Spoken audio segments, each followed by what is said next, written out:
Order.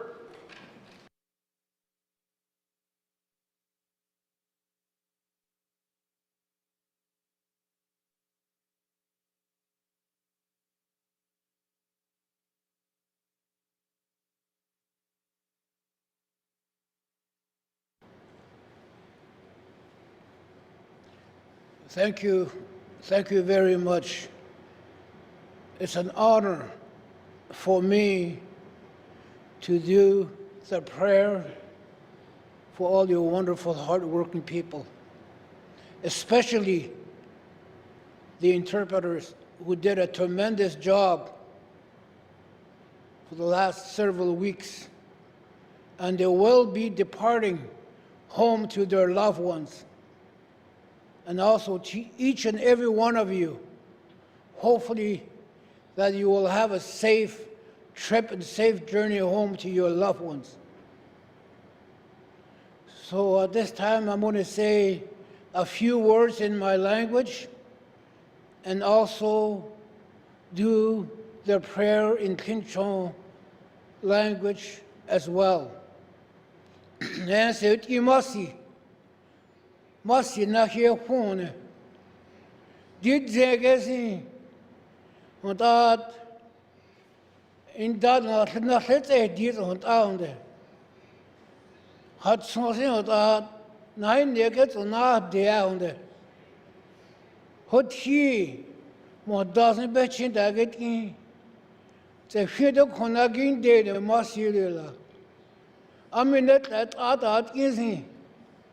Net dat eind dus as music dat honne leone. Ze fide negen agin de masiane. With that, I'll do the prayer in Quechua language.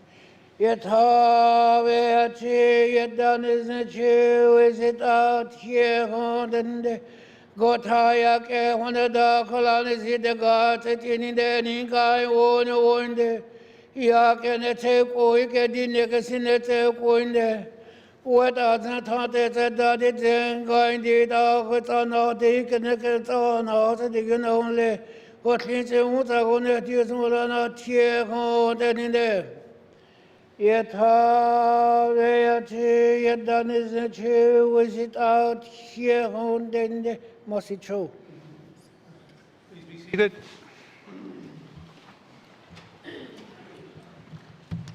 I'd like to thank Jonas Lafferty for the opening prayer. Colleagues, before we start, I'm going to do my ruling today. It's been a very challenging thing to look at this ruling and had to do a lot of work across Canada and come up with this decision. Colleagues, I'm prepared to deliver my ruling on the point of order raised by the member from Tabacha on February 27th. I want to start by stating this is a lengthy ruling. Following my ruling, I will send the question of private members' bills to the Committee on Procedures and Privileges for future study. First off, I will address public statements some members made after I reserved my decision. When a matter is reserved and before me for a decision, it is inappropriate for members to debate the issue publicly. It can be seen as an attempt to influence my decisions. I further need to remind all members that allowing debate on a topic is the prerogative of the Speaker. If a member is raising on a point of order, they should be prepared to speak to it in full, and be prepared for a situation where no debate is allowed. Again, raising a point of order is leaving a decision with the Speaker. It is not a time to speak or to seek public support for political gain, as the procedures of this House should not be weaponized in this manner. Members, I must express that I expect a higher standard from all of you. It is my sincere hope that we continue to work collaboratively within our consensus system to make decisions that truly enhance the lives of the residents of the Northwest Territories. I want to first recognize the work of the member from Range Lake. I know that this is an important topic for the member. I also wish to recognize that the Government House Leader and any member can and should seek procedural clarity on a variety of matters that are reviewed by the House and its committee. However, I must also convey my disappointment that we find ourselves in this position today. I've listened carefully to both sides, each acknowledging that this bill holds great importance and that much of its content is commendable. Yet, rather than unity and cooperation, we arrive at this moment of division. I hope you take these words to heart and reflect on how we move forward in the final 18 months of our time as members of the 20th Legislative Assembly. There is so much work left to do, and we need to do it working together. Moving on, I've reviewed the debate that occurred on February 27th.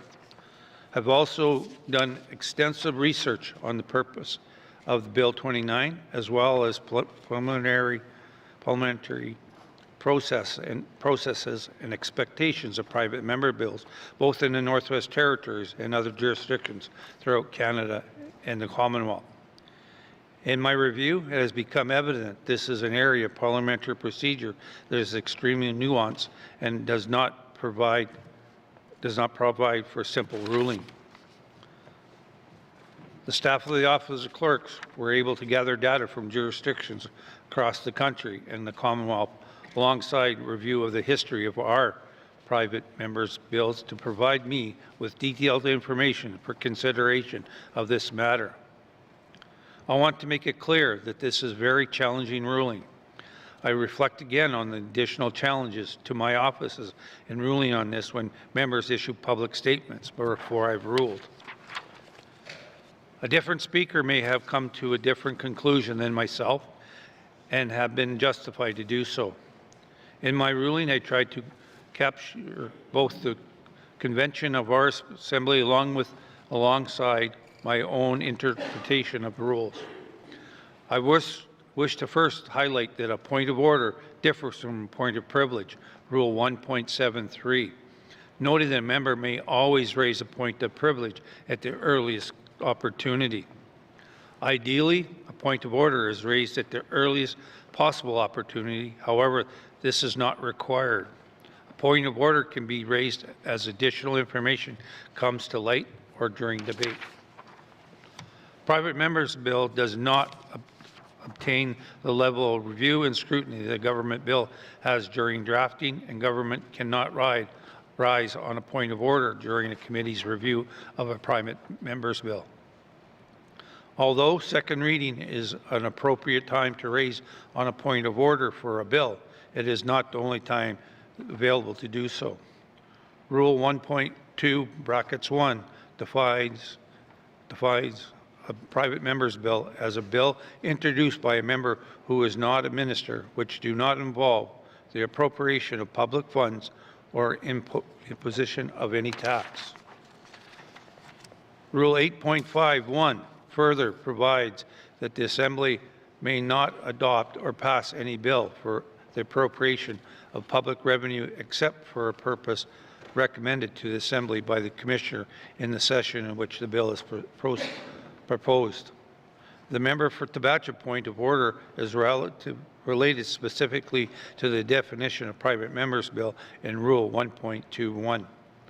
The question before me is not whether Bill 29 contains an express appropriation clause. It does not.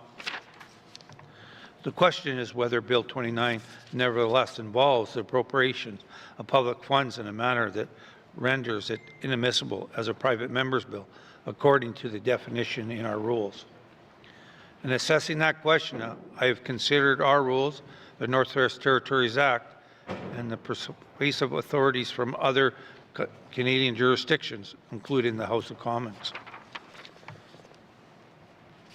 Bill 29 amends the Workers' Compensation Act to expand presumptive coverage for certain classes of work.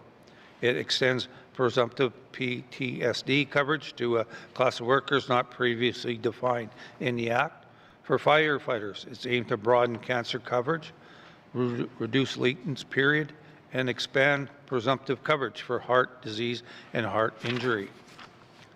Evidence before the Assembly established that that coming into force of Bill 29 would result in immediate insurance liability estimated at approximately $4.3 million and ongoing increased annual costs through higher assessment rates applied to the government of the Northwest Territories. However, Bill 29 does not contain an appropriation clause authorizing withdrawal of funds from the Consolidated Revenue Fund, fix a special sum payable from public revenue, or direct that money be paid out of Consolidated Revenue Fund. Members have argued that the test is not whether a bill has financial implications. Many private member bills have financial implications. It has been argued that the test is whether the bill itself provides the authority to withdraw money from the Consolidated Revenue Fund. By this limited scope, one might view the bill as in order because there is no direct line item that appropriates funds. Nevertheless, there's a full agreement that the implementation of Bill 29 will have financial consequences.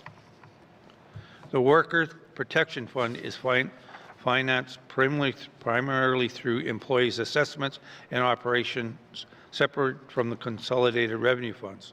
There are interpretations from the Speaker's ruling in other jurisdictions that a bill affecting an appropriation of public funds does so immediately upon enactment. Accordingly, because the legislation question does not direct a transfer of money from the Consolidated Revenue Fund into Workers' Protection Fund and would require additional action from the government to authorize that transfer. One could conclude that Bill 29 does not constitute an appropriation of public funds. However, I reiterate the definition of a private amendments bill is Rule 1.2 brackets 1 is not limited to whether Bill 29 is an appropriation bill, but whether it involves the appropriation of public funds. Further, it is argued that Bill 29 does not provide the authority to compel appropriation.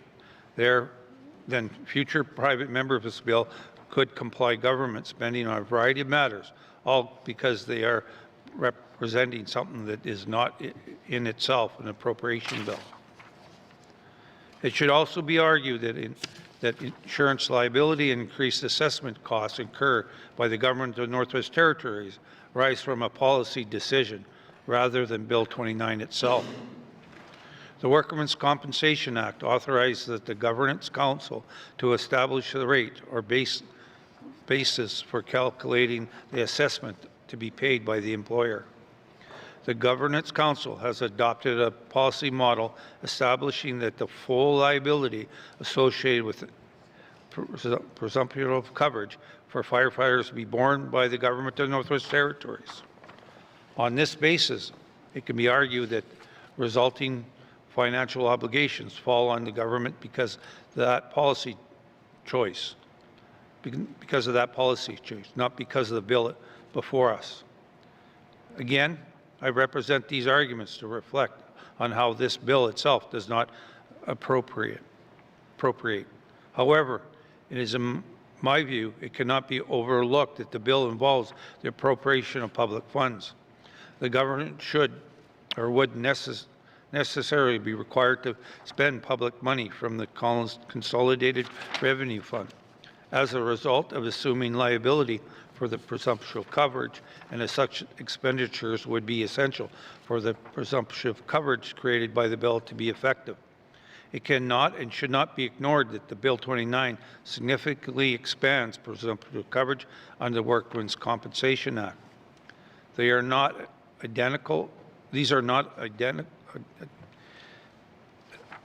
incidental or administrative adjustments. They alter the scope, objects, and conditions of the retirement under the Act. They extend benefits to a broader class of persons and ease the qualifications required to receive compensation that has been established in the House of Commons as significant to be considered a new and a distinct expense. Again, The evidence before the Assembly established that the coming into force of Bill 29 would result in an immediate insurance liability estimate at approximately $4.3 million and ongoing increased annual costs through higher assessment rates applied to the government of the Northwest Territories. These amounts are separate from and in addition to any current appropriations. This is not a case of incidental implementation costs that may be absorbed within existing departmental budgets. It is a substantive expansion of statutory entitlement that creates a new financial obligation. In referring Bill 8 during the debate on this point of order, which was a private member's bill passed by this Assembly, it was stated that an appropriation was required to fulfill the obligations of that bill. This is incorrect. Bill 8 did not compile a supplementary appropriation. However, an additional piece of legislation which increased the revolving funds for the Students' Financial Assistance Program was brought forth. No appropriation bill was required. In reviewing other private members' bills adopted through our Assembly's history, there is little evidence that requires an additional or separate appropriations in order to be enacted. Some of these private members' bills contemplate changes on the private industry rather than government. Some are policy changes or authorize government departments to develop new regulations for industry or professions. However, no additional appropriations were necessary to carry out this work. If the effect of this bill was to increase the workload of the department, the incidental costs incurred could be addressed through the usual budget process. I wish to also discuss the Commissioner's recommendation. The member from Range Lake noted that a bill similar to Bill 29 might require a royal recommendation in other jurisdictions. The member was referring to the practice in the House of Commons of including a message from the Governor Generals recommending that Parliament appropriate the funds necessary to defray the expenses listed in an appropriation bill or for the purpose set out in a bill that authorized new changes or new charges against the Consolidated Revenue Fund. In the Northwest Territories Legislative Assembly, a similar Commissioner's recommendation is included as a preamble to appropriation bills. This recommendation is not included in other bills, including other bills such as the Workmen's Compensation Act, and this practice in the Northwest Territories differs from the practice of the House of Commons in that respect. Despite this difference, the criteria applied in the House of Commons to determine whether a bill touches on the financial initiatives of the Crown is still critical in determining whether a bill introduced in the Legislative Assembly appropriates public funds, and therefore whether it would be inadmissible as a private member's bill.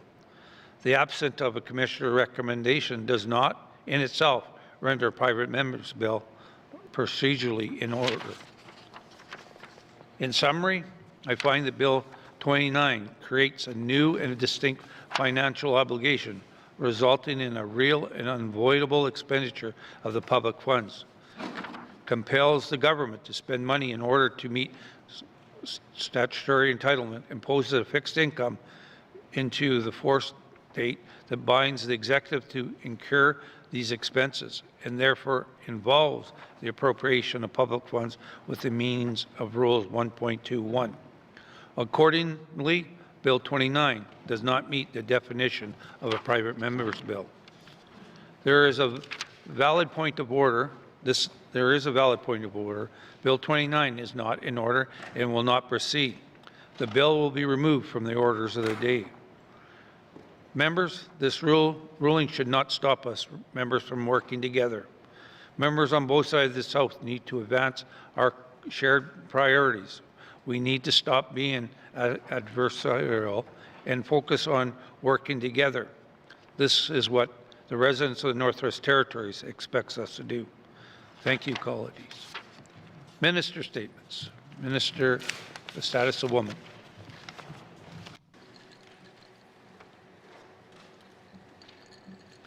Mr. Speaker, I rise today to acknowledge International Women's Day, held on March 8th, to celebrate women's social, cultural, and political achievements throughout history and across nations.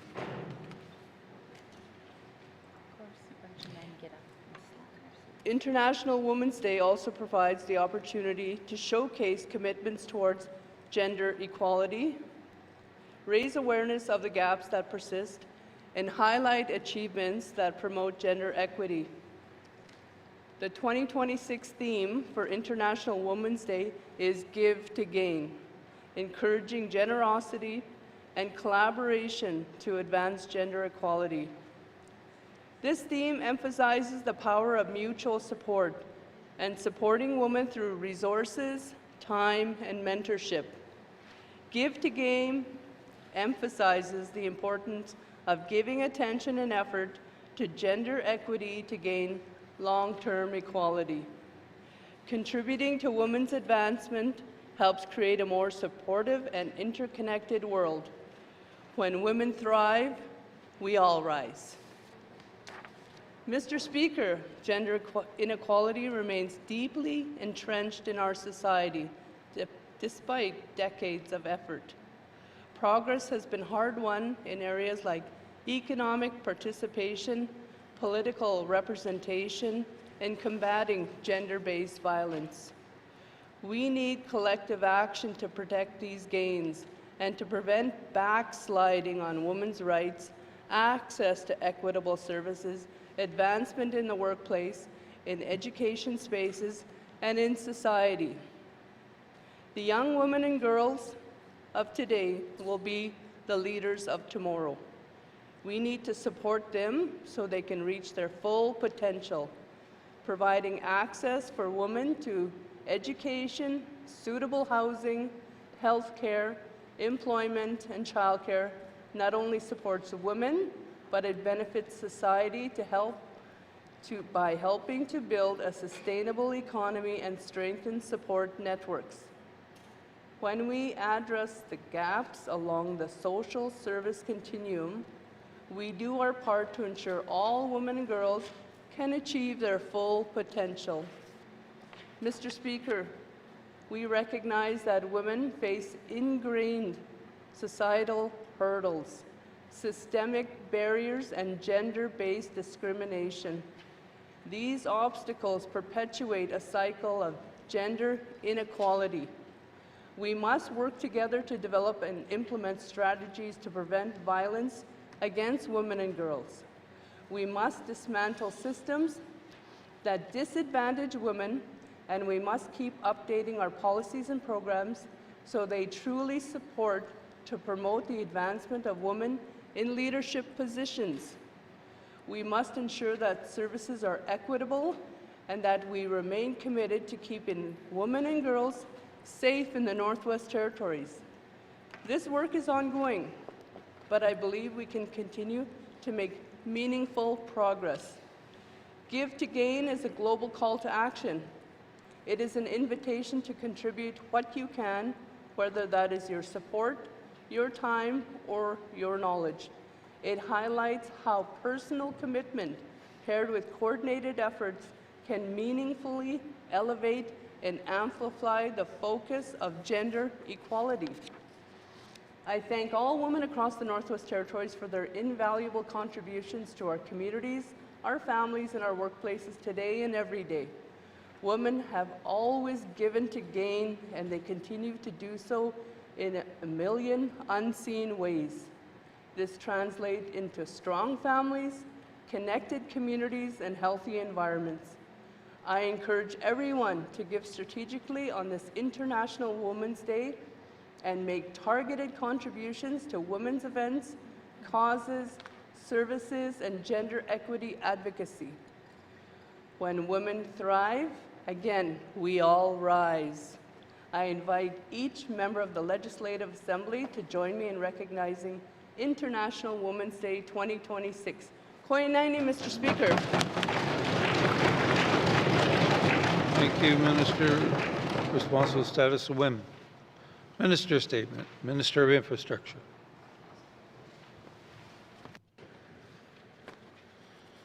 Mr. Speaker, in the fall of 2024, our government launched a Drive Safe campaign to strengthen road safety awareness across the Northwest Territories.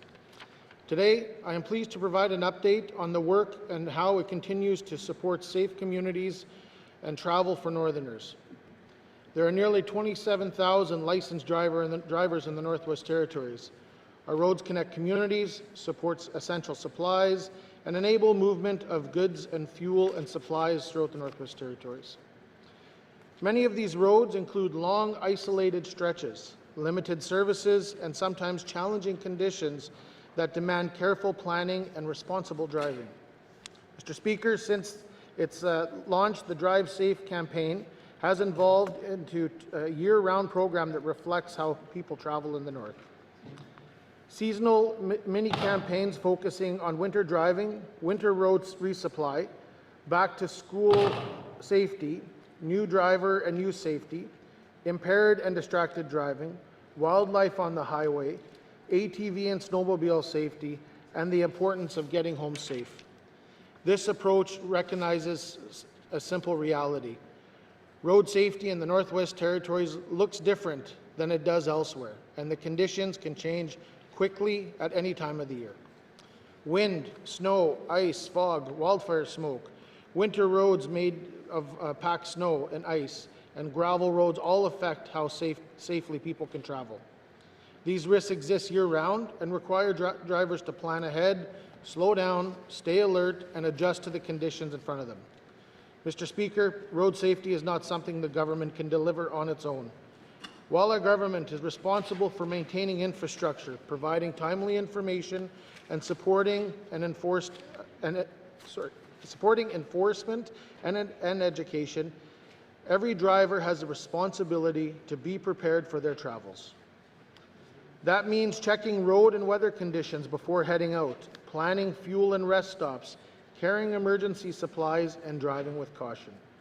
As part of this work, we continue to promote drivenwt.ca as a trusted source for road and highway information. drivenwt.ca provides up-to-date details on road conditions, winter roads and ice crossings, construction zones, weight restrictions, closures, and weather impacts. These tools help support safer decision-making for anyone traveling on our highways. Mr. Speaker, public education remains a critical part of keeping people safe on our roads and highways. The Drive Safe campaign brings together GNWT departments, enforcement partners, and community organizations to deliver one constant message throughout the year. This coordination ensures that road safety messaging is clear, recognizable, and relevant. Whether it is aimed at experienced drivers, commercial operators, youth, or new drivers. One way we supporting safer driving is by reaching youth and young drivers early, recognizing the habits formed early on in life. One example is a key chain provided to new drivers that also humors and delivers a serious message about making safe choices behind the wheel. These kinds of tools are designed to stay top of mind and spark conversation about responsibility and risk. In the North, the consequences of unsafe driving can be especially severe due to distance, isolation, and limited access to emergency services. That is why our messaging continues to focus on everyday choices, planning ahead, staying focused, driving sober, slowing down, watching for pedestrians and cyclists, and wearing your seatbelt every time. Mr. Speaker, road safety is a shared responsibility. By preparing before we travel and driving with care, we reduce collisions, protect communities, and ensure our roads continue to serve as safe and reliable lifelines across the Northwest Territories. Because at the end of the day, there's a lot on the line, and we want all the same thing, to get home safe. Thank you, Mr. Speaker. Minister of Infrastructure. Member statements. Member from Range Lake. Sorry, Great Slave. Thank you, Mr. Speaker. Once again, I wish to rise and recognize that this Sunday, March 8th, is International Women's Day. I'm proud to represent the Northwest Territories as its Commonwealth Women Parliamentarian and mark this day annually. Last year, I asked all of us to recommit what positive and lasting action looks like for Northern women, girls, and gender-diverse folks across our territory. We do continue to make progress, but I do not think we have collectively met the high bar I want us to set yet when it comes to sustainable support for eliminating gender-based violence, for instance. We have not begun to address trauma in a meaningful way. Trauma often manifests as people acting out in unhealthy ways, including violent acts. That violence disproportionately affects women, girls, and gender-diverse folks. I see caregivers who are overwhelmingly women, burnt out, whether they work in daycare, nursing, or administrative support. Across Canada, gender-diverse folks are on edge as legislation is proposed and enacted that erodes their rights. But I also want to focus on the positive, Mr. Speaker. On February 9th, I tabled a letter from YWCA NWT to the Premier and several ministers seeking funds to keep 2 safe homes for women and families to keep 2 safe homes operating for women and families fleeing violence. With the members for Nahende, Satu, Yellowknife North, and Frame Lake, we wrote to Cabinet to urge them to support this critical service for Fort Good Hope and Fort Simpson. I'm happy to say that Cabinet found the funds for 26-27 to support these 2 safe homes, and that EIA will work with YWCA and NWT to try to find sustainable funding for safe homes and other crucial programs. I see the work of this government to make programs and services more welcoming for gender-diverse folks. I know the minister responsible for the status of women conducts her work in a heartful, compassionate way and doesn't shy away from the hard work ahead that she does on behalf of all Northern women and girls. I am proud to stand in this House with 7 furiously passionate women who work hard for women, families, girls, and gender-diverse folks 365 days a year. The member for Montfouille, the member for Decho, the member for Nanakput, the member for Yellowknife North, the member for Yellowknife South, the member for Cam Lake. Thank you all. Once again, I seek unanimous consent to conclude my statement, Mr. Speaker. Thank you. Great Sleep. Member from Great Sleep is seeking unanimous consent to conclude her statement. Seeing no nays, you may conclude your statement. Thank you, Mr. Speaker. Thank you, colleagues. Once again, I won't ever let an International Women's Day pass without calling for supporting action, not just words, and with sustainable funding and capacity for organizations on the front lines. Thank you, Mr. Speaker. Thank you, member from Great Slave. Member statements. Member from Trinidad-Willowday.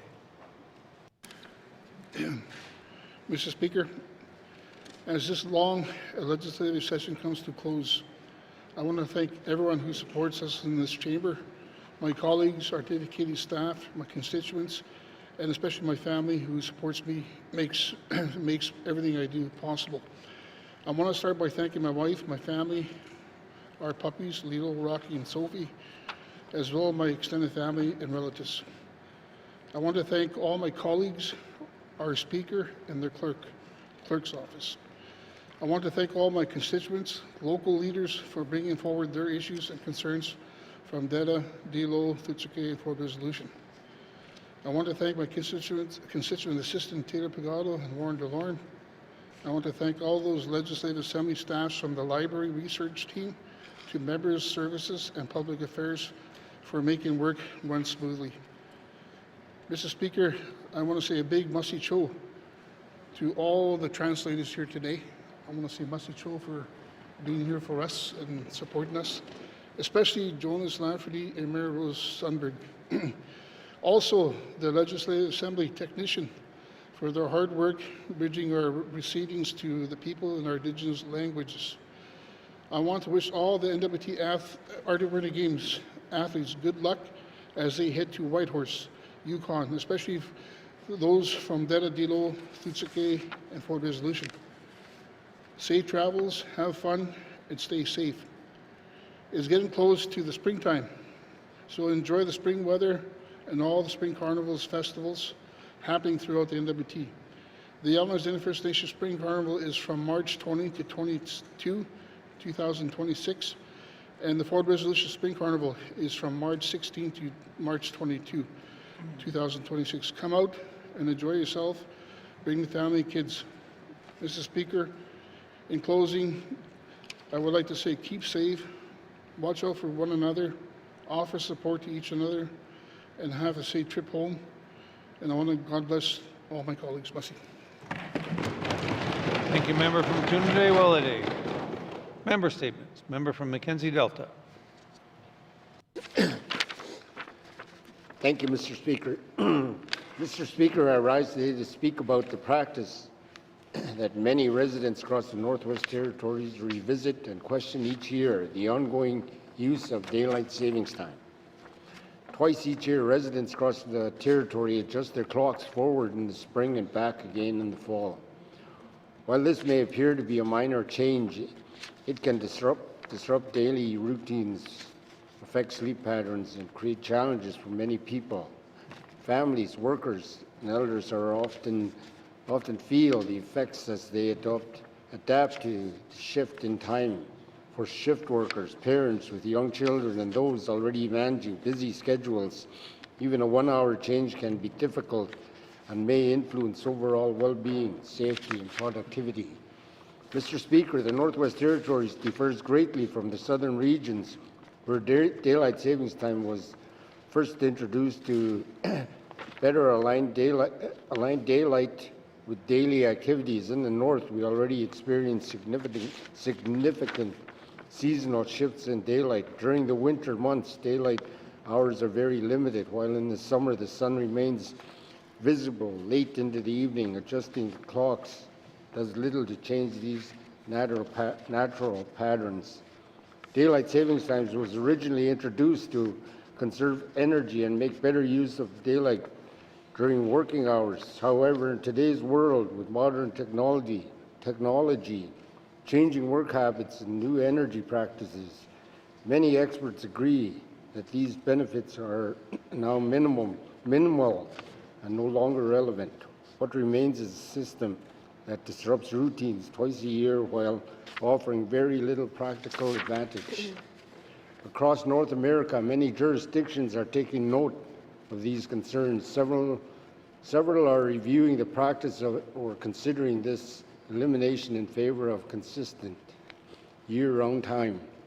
Residents are seeking stability and predictability in their daily routines. Mr. Speaker, while residents of the Northwest Territories, Mr. Speaker, I seek unanimous consent to conclude my statement. From Mackenzie Delta. Member from Mackenzie Delta is seeking unanimous consent to conclude his statement. Seeing no nays, you may conclude your statement. Thank you, Mr. Speaker. Mr. Speaker, while residents of the Northwest Territories are resilient and adaptable, that does not justify continuing a practice that offers little benefit in our northern context. It is time to seriously consider ending the twice-yearly clock changes and adopting permanent, consistent time that better reflects the needs of our territory. Thank you, Mr. Speaker.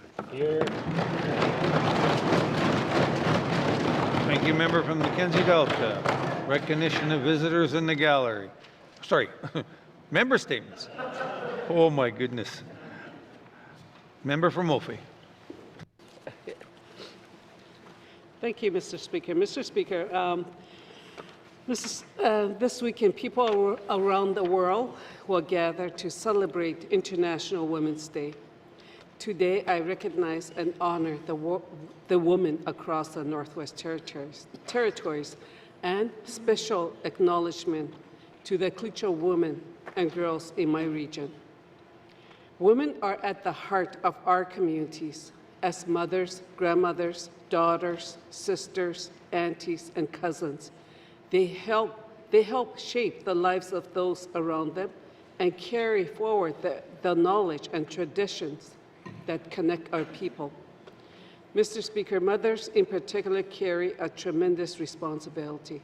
They care for their families, often placing the needs of others before their own. Through their everyday actions, they show their children how to care for themselves and for others, so that one day they can grow into a great mothers and fathers. When their families and communities need the most, a mother's strength never wavers. Mr. Speaker, one example of that strength is Ashley Woodson. Yesterday, this House heard about the life of her son, Kevin Nitsiza Jr., and the challenges their family face. Through it all, Ashley never gave up on her son or her family. Mr. Speaker, I would also like to recognize the women who sit here in this House, the MLAs, the administrative staff, and interpreters. I have tremendous respect for them. They worked hard to be here and continue to work tirelessly for the people of the Northwest Territories. I am proud to sit beside them and work with them. Mr. Speaker, as we honor women today, we must also remember the missing and murdered Indigenous women and girls, whose absence continues to be deeply felt by their families and loved ones. Mr. Speaker, in their memories and in honor of all women, we recognize the strength and leadership women bring to our families and communities. Happy International Women's Day. Thank you. Thank you, member from Mophie. Member statements. Member from Yellowknife North. Mr. Speaker, the month of March holds a number of opportunities to celebrate. As we've heard, this Sunday we will celebrate International Women's Day. Now, women and girls come in all sorts of forms and sizes, come from different backgrounds with different cultures and languages and values even, but our power comes from finding the things we have in common and fighting for each other's rights and dignity. At the end of March, we will observe National Indigenous Languages Day, and it's also the International Month of La Francophonie, French-speaking people around the world. Almost 11% of NWT residents and 17% of Yellowknifers speak French fluently. For about 4% of our population, French is their first language. Aujourd'hui, juste après-midi, la Fédération franco-tennoise va procéder au lever le drapeau franco-tennois au château de neige du Festival de Snow King. Cet événement célèbre la vitalité de la communauté franco-tennoise, la diversité et la fierté des francophones et francophiles comme moi, toute la communauté qui contribue à enrichir notre territoire. Ces contributions importantes incluent des productions musicales et artistiques, comme l'incroyable production originale présentée hier soir au Top Night intitulée « Histoire d'entre nos lèvres ».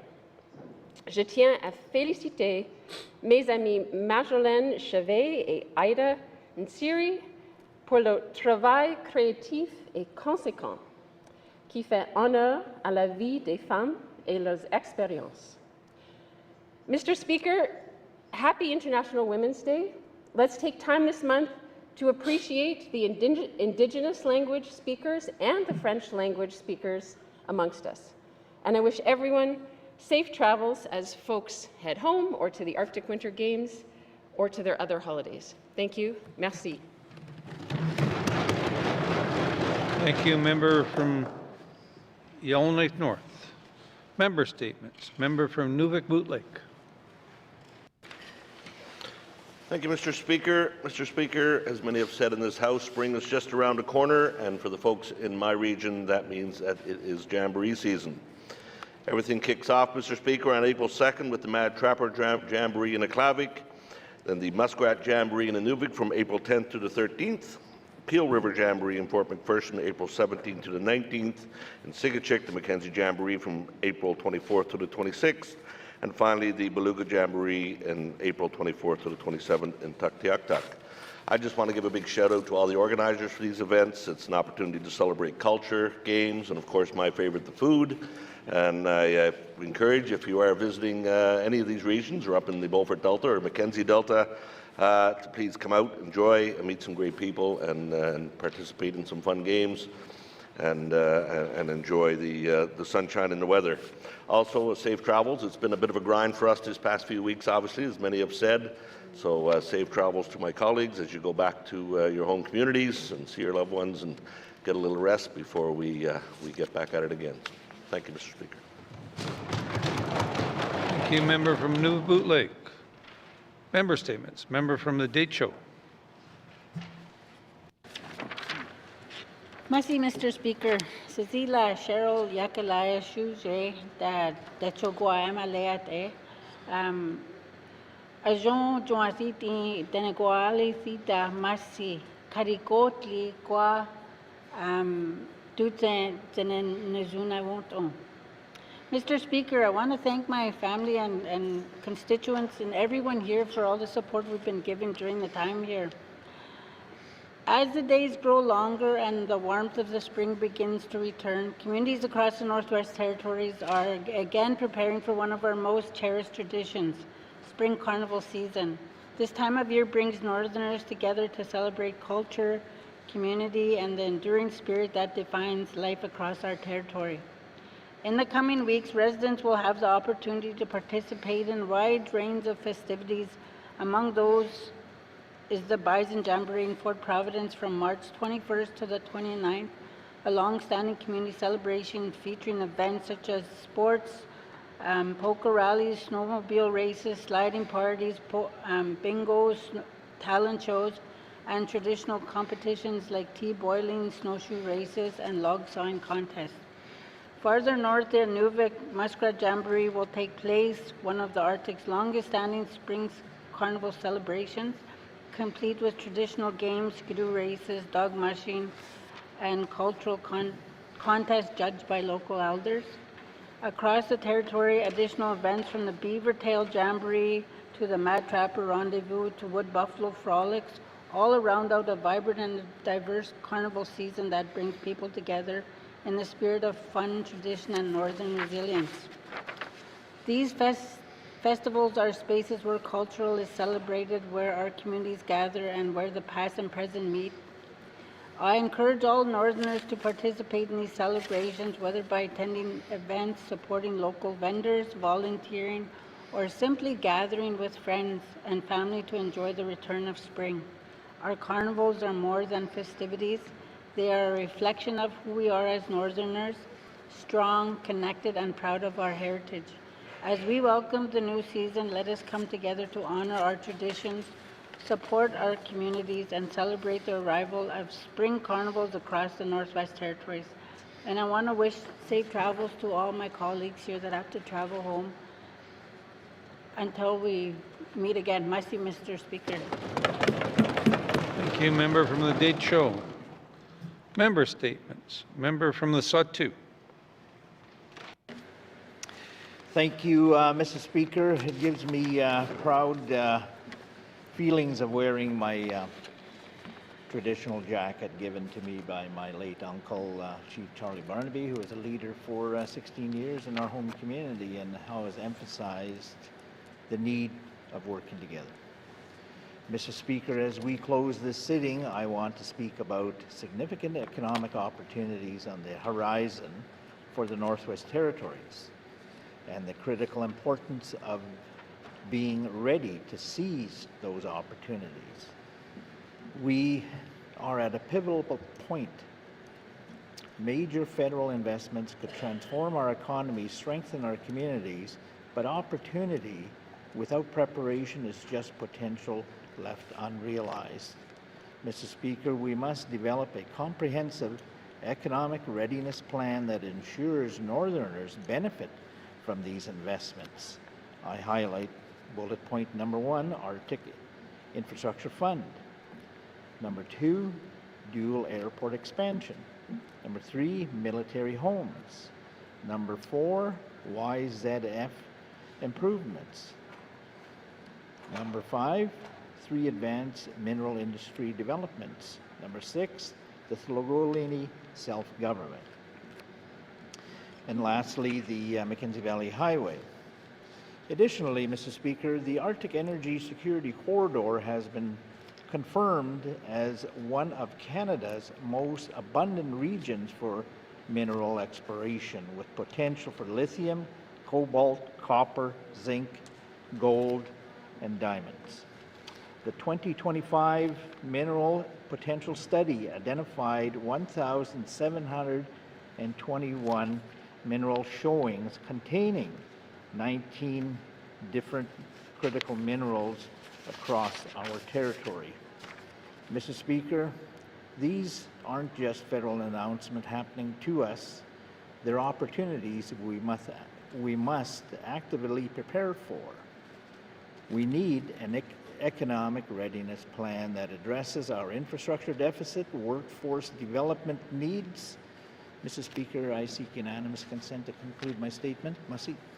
New member from the Sod-2. Member from Sod-2 is seeking unanimous consent to conclude his statement. Seeing no nays, you may conclude your statement. Thank you, colleagues. Mr. Speaker, before I close, I want to wish all of our athletes competing at the Arctic Winter Games in Whitehorse the very best of luck and enjoyment. Finally, as this is our last day of our sitting, I wish to wish all my colleagues safe travels home to their communities and families. Masi. Thank you, member from the Sod-2. Member statements. Member from Framelink. Thank you, Mr. Speaker. Mr. Speaker, in the late 1800s, society and politics were significantly different from how they are today. It would be decades until women won the right to vote and serve in politics, and the first feminist thinkers and writers were planting the seeds of thought which would grow into a transformative global movement. In 1893, Matilda Joslyn Gage shared a bold and prophetic vision. She wrote that during the ages, no rebellion has been of like importance with that of women against the tyranny of church and state. None has had as far-reaching effects. We note its beginning. Its progress will overthrow every existing form of these institutions. Its end will be a regenerated world. While I acknowledge we are still in the process of building it some 130 years later, to mark International Women's Day this weekend, I would like to reflect briefly upon my own experiences as a beneficiary of the regenerated world that Gage imagined. Throughout my career, I have had the privilege of working with and being mentored by women who I've looked up to. The majority of my supervisors and coworkers over the years have been women, and this trend continued when I enrolled in a conflict management program led by two incredible women who greatly influenced my thinking and continue to guide my work to this day. During my first leadership experience on City Council, I worked with several women who showed me what effective leadership looked like in practice and continue to do so in the respective roles they have grown into now. And of course, I now have the privilege of working in the 20th Legislative Assembly with another group of strong women colleagues whose leadership and influence is integral to our successes as a group. When I think of who I look to for advice and mentorship, who is most effective and influential, or to be frank, who is stepping up and doing the lion's share of heavy lifting, it is more often than not the women of this assembly who come to mind. So I think it's appropriate today to acknowledge and celebrate their contributions to our territory and celebrate what the gender equality movement has built for all of us who benefit from its legacy. Thank you to the incredible group of women advisors and staff who support us, our many women interpreters, and our women MLAs. Without you, our work would be severely diminished, and I am so grateful to be a politician in a time when we can stand and work together. Thank you, Mr. Speaker. Thank you, member from Frame Lake. Member statements. Member from Range Lake. Thank you, Mr. Speaker. I was going to give a different statement, but given your ruling, which I support 100%, I just wanted to comment on some of the processes we use in our assembly to move issues forward that are important to our constituencies. I've moved 2 private members' bills forward in my time in this assembly, and in both cases, I shared the principles of those bills with members of the government. I shared it with my colleagues as well, and I tried to work as collaboratively as possible. For the most recent decision, or the most recent legislative initiative, both debates around the issue were non-adversarial. They were supportive of the issue at hand, and they looked to find common ground. Over the course of 9 months, there were many conversations between the minister responsible, the committee chairs, and all members on the process of the bill. There were no surprises with this. There were no gotcha moments. This was put on the table. So although I am disappointed, Mr. Speaker, I just wanted to speak to your comments on finding ways to work together. I thought we were doing that. So if there's a way that we can work better together, I'm all game, but we have to keep working together, and it can't just be it can't just be dictated by who holds the purse strings. We have to find ways to support our residents. We have to find better ways to support our residents, and we can't take so long to do it. And repeatedly, we see that that is a holdup. And I wish I could be celebratory of a budget passed and bills passed. Those things are still happening. But when I see the dire need that's out there, when I hear the stories from constituents, telling them everything's fine, we're making progress on stuff, just hurry up and wait, it's falling on deaf ears. And if we have to wait another 9 months, 12 months, 10 months to see process, to see results in delivery, people aren't going to wait for us. They're going to leave. So although I hear your message of working together, this member's trying. This member's trying to do everything in his ability to do it. And it might not meet the needs of people I'm trying to work with, but we are trying. And I hope we can get this done, this issue done, and other issues done that are important. Because it's so important that we take care of people who put their lives on the line for us every day to keep our communities safe. And I will continue to advocate for them, and I'll do so later today. Thank you, Mr. Speaker. Thank you. Member from Range Lake. Member statements. Member from Yonge Centre. Mr. Speaker, colleagues, and most importantly, Northerners today, Mr. Speaker, as always, of course. Our system of consensus government at times can be a source of pride, and on occasion we look to the parliamentary traditions and Indigenous values to guide us as we get to our outcome. While the Assembly operates with sometimes good consensus and sometimes less good consensus, we do our best to get there without an adversarial way. But unfortunately, winner takes all sometimes is the end result. Right now, we use first-past-the-post system to elect MLAs to this chamber, despite the fact that the majority may not even be voting for those particular folks. In our territory, we do appreciate, unlike other areas, the collective values of our voices, the voices of our people. We spend a lot of time trying to do that. I wouldn't imply other jurisdictions don't, but I would say we spend an important amount of time to do this. And Mr. Speaker, even the CEO of elections with respect to voting has consistently advocated for better ways to vote so we get people involved, we modernize our system. That's why I'm advocating, again, to adopt the preferential ballot system. It's time we make some technical changes, but we wouldn't be making changes to the House, we would just be making changes how you get to the House, Mr. Speaker. The fundamental values of democracy are decided by this 19 people. These folks. But it's time to bring into the conversation the people at the dinner tables, the coffee shops, on the streets, wherever we go, even the hockey pits where parents are sitting there watching their kids play hockey. Mr. Speaker, holding a public plebiscite, we could hold a non-binding plebiscite. We could have the courage to ask the people, what do they really think? Imagine that, getting out there, getting direct democracy. Yukon held a plebiscite. 56% of the people voted for change. The party in power said thanks, but no thanks. But at least I have to admire, they risked asking the question. And to us, I'd say be bold. Don't fear the fact that we might get their opinion. Be excited that they share it with us. Thank you, Mr. Speaker. Thank you. Member from Yonge Centre. Member statement. Member for Tabacha. Mr. Speaker, as we come to the close of what has truly been a marathon sitting of this Assembly, I would like to take a moment to express my sincere gratitude. First and foremost, I want to thank my wife and my family. Like the families of every member in this House, they make the real sacrifice so that we can be here doing the work for the people of the Northwest Territories.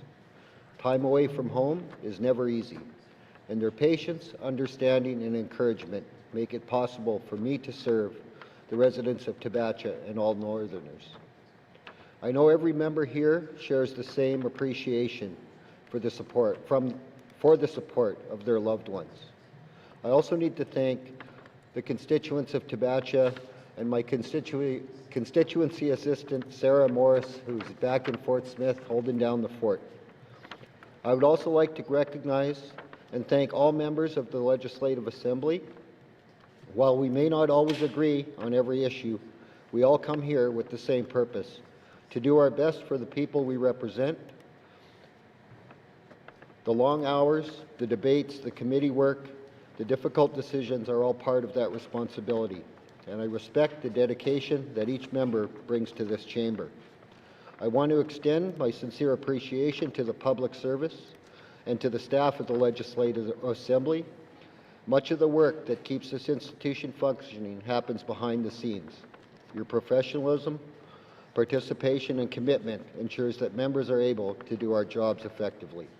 I would also like to take this time to make a special thank you to our interpreters. Your work is essential to this Assembly.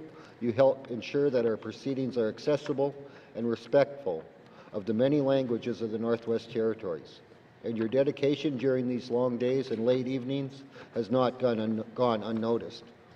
Mr. Speaker, sessions like this remind us that governing is truly a team effort, from members to staff to interpreters to the families who support us at home. It takes all of us working together. Before I conclude, I would like to highlight an exciting weekend happening back home in Fort Smith. The community is gathering for the annual Winter Carnival, the Wood Buffalo Frolics. Mr. Speaker, seek unanimous consent to conclude my statement. Member from Tabacha. Member from Tabacha is seeking unanimous consent to conclude his statement. Hearing no nays, you may conclude your statement. Thank you, Mr. Speaker. This is always a wonderful event that brings residents together to celebrate the season, enjoy outdoor activities, and strengthen the strong sense of community that Fort Smith is known for. At the same time, the Joel Tetzel Memorial Hockey Tournament will also be taking place. This tournament not only brings great hockey to the community, but also honors the memory of Joel Tetzel and continues to bring people together through sport, friendship, and community spirit. To every participating volunteer and organize these events, I wish you a safe and successful weekend. Mr. Speaker, with that, again, I'd like to thank everyone in this House. Masi, Mr. Speaker. Member from Tabacha. I'm being a little sentimental today. Member statements. Member from Nuvik Twin Lakes. Mr. Speaker, on Sunday, International Women's Day, we honor the strength, courage, and spirit of women everywhere. As an Indigenous woman, and as many Indigenous women, we grew up learning that we are the strongest when we help each other. Our elders teach us when we give our time, our support, and our kindness, we gain something important in return. This year's theme, Give to Gain, is a reminder of that lesson. To the young women and the girls across the Northwest Territory, you matter. You carry the strength of your families, your ancestors. You carry languages, stories, traditions that are powerful and important. Your dreams and goals are worth following. When you give encouragement to a young woman, you help build her confidence. When you share what you know, you help your community grow. When you take care of yourself, you show others that they can take care of themselves too. These are always ways of giving, and each one helps us gain pride, courage, and stronger connection to who you are.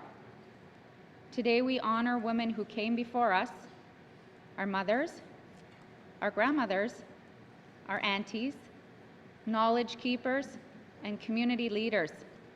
They faced many challenges, but they kept going. Their strength lives inside of all of us. I'd also like to thank my own grandmother, Esther Semler, my great-grandmothers, Agnes Semler and Winnie Cockney, and many other strong women in my community that were able to give me the support that I needed, teach me the lessons that I needed to learn, and help me mold into the person that I am today. As you move forward, remember this: you are capable, you are worthy, and you have a place in this world. Keep learning, keep trying, keep supporting one another. When you rise, Our whole North rises with you. Thank you, Mr. Speaker. Thank you, member from Newbick Twin Lakes. Colleagues, today I want to celebrate an incredible journey of athletes from the Handy Ride as they prepare to represent our community, region, and territories at the Art Winter Games. This event is more than an international competition. It is a celebration of who we are as Northerners, strong, resilient, and proud of where we come from. For athletes from outside the bigger center, the Games offer not only the thrill of sport, but the opportunity to represent our community, region, and territory on a truly global stage. Each athlete standing before us carries a story of dedication and heart. Their path begins at home, on the frozen snow, in the gyms, and in the community rinks where dreams first took shape. Their hours of practice, their sacrifice, and their determination reflects the spirit that binds us all together. A look at how they carry with them the spirit of where they came from, the after supper practices, the teamwork built in gyms, and the support of neighbors who cheer from the stands. Their dedication reminds us that every great accomplishment begins at home with communities that believe in our youth and invest in their dreams. As they step onto the international stage, they do not stand alone. They carry with them the support, hope, and pride of every single one of us. Our Winter Games are about more than medals and athletic excellence. They are about connection and fostering friendships, a rare chance for young people from across the circumpolar world to meet, learn, and share their culture. The friendship they built there reminds us that we are part of something much larger, a Northern family defined by unity, respect, and perseverance. To Emily, or Maya Hardesty, Gumbe Josie, Amber Sibiston, Peyton Bennett, Blake Speed, and Tagacho Josie, believe in yourself, trust in your training, your teammates, and the people who have helped you get there. Compete with courage, lift others up, and embrace every moment of this incredible experience. You remind us that everything is possible when we come together as a community that believes in our youth. On behalf of everybody here, congratulations on reaching this milestone. Your effort reminds us that when one of us succeeds, our whole community shines a little bit brighter. I'd like to reminisce, or I'd be remiss if I do not recognize two Team NWT coaches from Fort Simpson, Shannon Kazon, one of the Denny Games coaches, and Val Gendron, one of the speed skating coaches. Thank you for helping our youth.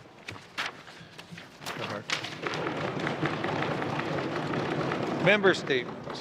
Member statements. Returns to oral questions. Returns to oral question. Recognition of visitors in the gallery. Member from Yellowknife North. Thank you, Mr. Speaker. I would like to recognize the smallest Yellowknife North constituent in the gallery today, but I suspect could be the mightiest, Emmy Maximovich and her parents who are with us today. Thank you for coming and listening to us. We're happy to have you. Recognition of visitors in the gallery. Recognition of visitors in the gallery. Member from Range Lake. Okay. Thank you, Mr. Speaker. I'd like to recognize a page from Range Lake, Isaac Strader, who was with us for that marathon day yesterday. He's also great with a fidget spinner. Thank you so much for all the work you do, helping support your democracy and being a young leader in your community. Here, here. Thank you, member from Range Lake. Recognition of visitors in the gallery. Member from Trinidad-Willity. Yeah, thank you, Mr. Speaker.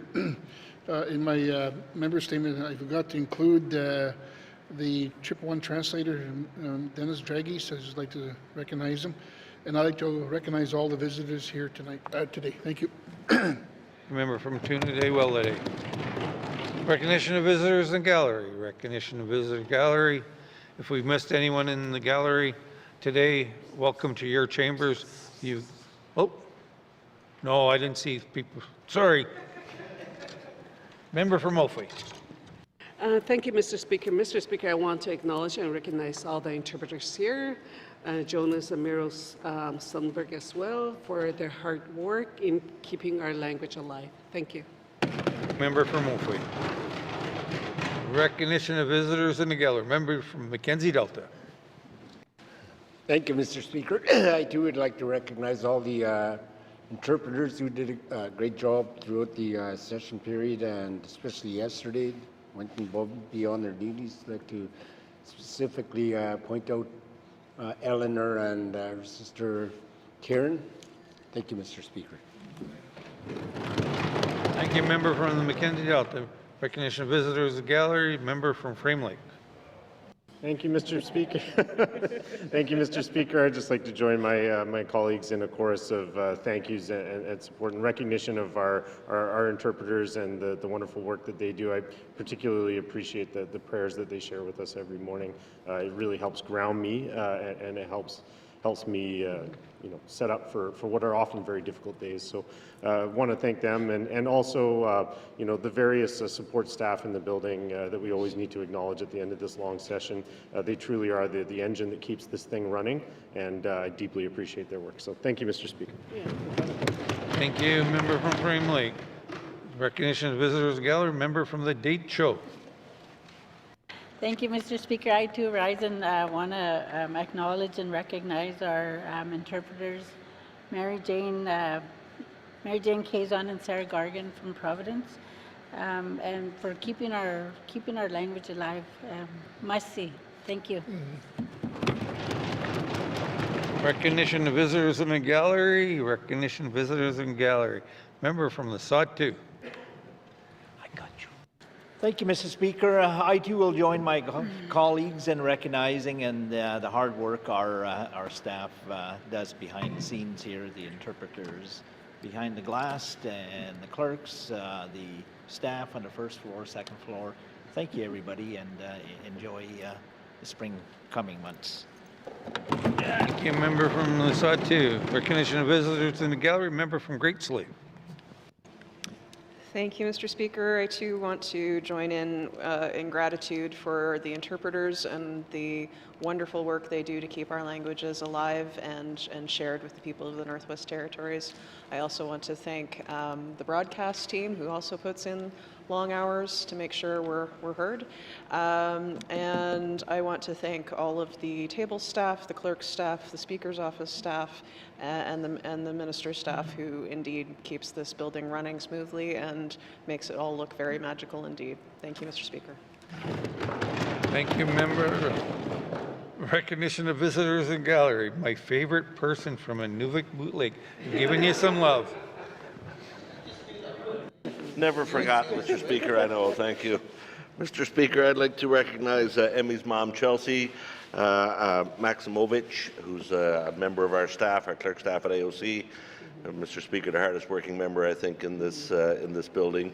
And her husband, Sasha, is here with them as well. And I'd just like to thank them for being in the gallery and welcome. In recognition of visitors gallery, member from Hayward North. Thank you, Mr. Speaker. I would also like to thank the interpreters for being here with us into the wee hours of the night every single day and getting our message out to the people of the Northwest Territories. And I also wanted to remind everyone in the gallery, slow down. Thank you, Mr. Speaker. Good message, Mr. Premier. I know the interpreters would love that message. Recognition of visitors in the gallery. Recognition of visitors in gallery.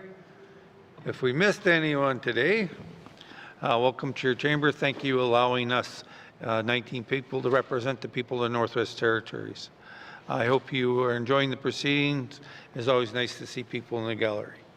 Recognition of visitors in the gallery. Recognition of visitors in the gallery. Acknowledgements. Acknowledgements. Oral questions. Oral questions. Member from Yellowknife Centre. Thank you, Mr. Speaker. We all know spring breaks on the doorsteps with some excitement, and people and parents with children with disabilities share the same excitement, except they have different types of responsibilities and additional challenges. So my questions will be to the Minister of ECE, and they're really built up around the concept of accessibility, affordability, mental health, and fairness. Mr. Speaker, my question specifically now is, with many families facing financial pressures, what initiatives can she or her department ensure that our young people who do have disabilities and challenges often referred to some folks that attend inclusive school programming, can have accessibility to low-income opportunities so they can share in the joy and excitement of things like March break. Thank you. From Milne Centre, Minister of Education, Culture, Employment. Thank you very much, Mr. Speaker. So, Mr. Speaker, certainly if a parent, a low-income parent, is on income assistance, there is an amount that is also considered for children, for dependents of that individual that they receive to make sure that their basic needs for their family are met. In addition, Mr. Speaker, in the city of Yellowknife, they have the Access for All Pass, so that if there are low-income families that are looking to access, for example, the swimming pool, public skates, public transportation, that they can apply for the Access for All Pass to make it easier to gain access to some of these public facilities as well. So that's another institution that also supports low-income families in that sense. Mr. Speaker, in addition, as far as mental health is concerned, the member did bring that up, and these services are available through the school. They are not charged for through the school, and so both from a preventative nature, but then also through relationships with health and social services to access a clinician. Thank you. Thank you, Minister of Education, Culture, and Employment. Member for Milne Centre. Thank you, Mr. Speaker. I'm certainly glad to hear what she'd said. Of course, I welcome that type of positive answer, but I would also now lean into the area of we have many people in the working poor bracket that don't meet the low income threshold, Mr. Speaker. Is there any reason why the minister can't take an income test off this particular initiative to ensure all children have the right to play and enjoy and grow with the best of their abilities that they can? Thank you. Minister for Milne Centre. Member for Milne Centre. Minister of Education, Culture, and Employment. Thank you very much, Mr. Speaker. So, Mr. Speaker, what I've just heard from the member is to remove income testing from income assistance. And so I'm wondering if the member can clarify. Thank you. Thank you, Minister of Education, Culture, and Employment. Clarity, member from Yellowknife Centre. No, I didn't refer to income assistance. I'm talking about any threshold that's tied to income, any program that's tied to income threshold, so all children equally could apply, not just those below the test sheet provided in our previous answer. Thank you. Member from Yellowknife Centre. Minister of Education, Culture, and Employment. Thank you very much, Mr. Speaker. So, Mr. Speaker, in my previous answer, the only program that I referred to that had income testing associated with it was the Income Assistance Program, which is a program that ensures that residents can meet their month-to-month costs of living for their basic needs, and so that program certainly is income tested, and it is the parent that applies for that. The child does not apply for that program, and also, like I said, the mental health programs are available through the school, and there's no income testing on that. Thank you. Thank you, Minister of Education, Culture, and Employment. Final supplementary. Member from Yellowknife Centre. Thank you, Mr. Speaker. I was even able to bring a delegation to the minister some time ago about making changes to support parents who have to constantly take time off of work. And one parent in particular takes 1 out of 5 days a week. So in other words, they're losing 20% of their income. Mr. Speaker, what programs can the minister expand to ensure that parents aren't taking real income out of their families' bottom line, and work with the schools to ensure that they have fair and equal coverage for their children to get supports through the schools? Thank you. From Yellowknife Centre, Minister of Education, Culture, and Employment. Thank you very much, Mr. Speaker. Mr. Speaker, I did have the opportunity to sit down with the member and a number of parents who were quite candid in taking me through their experiences as parents of youth with disabilities. And it was incredibly helpful to be able to hear from them. I think it also would have been helpful to have had the Minister of Health there as well, considering that some of their questions did pertain to the health portfolio. In regards to education, culture, and employment, Mr. Speaker, this is where some of that work on the inclusive schooling review comes in. A number of the families that the member is referring to, well, some of the families the member is referring to, did also participate in the inclusive schooling review directly, and were able to sit down for quite an extended period of time with the people that were doing the review and the interviews in order to really make sure that it was able to be a back and forth conversation, not just an information providing, so that everyone in the conversation could really dig into the details. Thank you. Education, Culture, Employment. Oral questions. Member from Range Lake. Thank you, Mr. Speaker. Mr. Speaker, the minister responsible for the Workers' Safety and Compensation Commission has said many times that he supported Bill 29, what Bill 29 proposed to do, not just the principle of it, but the actual clauses, which would have expanded coverage for first responders. Can the minister confirm that he will bring forward a bill that includes the same coverage for first responders that were included in Bill 29? Thank you, Mr. Speaker. Member from Range Lake. Minister responsible for WSCC. Yeah, thank you, Mr. Speaker. Like I said, very early in the session, is more than happy to work with the member on trying to get some, get this coverage figured out and get members of the Fire Service Northwest Territories covered. And like I said earlier, the jurisdictional scans that we can do to make sure that the legislation's covered under WSCC on presumptive coverage. And again, more than happy to sit down with the member and work on a path forward with this. And I agree, we need to get something forward for the members of the Fire Service in Northwest Territories. Thank you. Responsible WSCC. Member from Range Lake. Thank you, Mr. Speaker. Mr. Speaker, my question was, the minister has publicly said he supports the bill. Will he bring forward the same coverage that was in that bill? That's what support means. That's what firefighters and first responders are expecting. So will the minister make that commitment today? Thank you. Member from Range Lake. Minister responsible WSCC. Thank you, Mr. Speaker. As I stated earlier, we had some discussions around it. Obviously, we never got right into it, so we don't know the full impacts. And there's a governing body for WSCC, and they'd already started working on some stuff. So again, I'm more than happy to work with the member to find a solution that is the same or similar to the bill. Thank you, Mr. Speaker. Minister responsible WSCC. Member from Range Lake. Thank you. 9 months of exhaustive review, study, conversations, meetings. So a lot of work's been done on this already. When will the minister bring forward the same or better coverage for first responders? Thank you. Member from Range Lake. Minister responsible for WSCC. Thank you, Mr. Speaker. Again, as I stated earlier, within this assembly, this will be done and completed. And I've actually instructed WSCC to speed up the timelines. And again, I'm more than happy to work with the member and find a path forward on this. Thank you, Mr. Speaker. Minister responsible WSCC. Oral questions. Member from the Sawtooth. Thank you, Mr. Speaker. Following up on my statement, my question today is to the Premier. Can these are exciting times there, Mr. Speaker, for the Northwest Territories, which includes multiple departments and multiple projects. Can the Premier explain in summary our government's readiness platform or plan of engagements in preparation for these projects? Mussy. Thank you. Member from the Sawtooth. Mr. Premier. Thank you, Mr. Speaker. And it's a big question because the member's right. There's a lot going on, and there's a lot that we should expect here in the territory.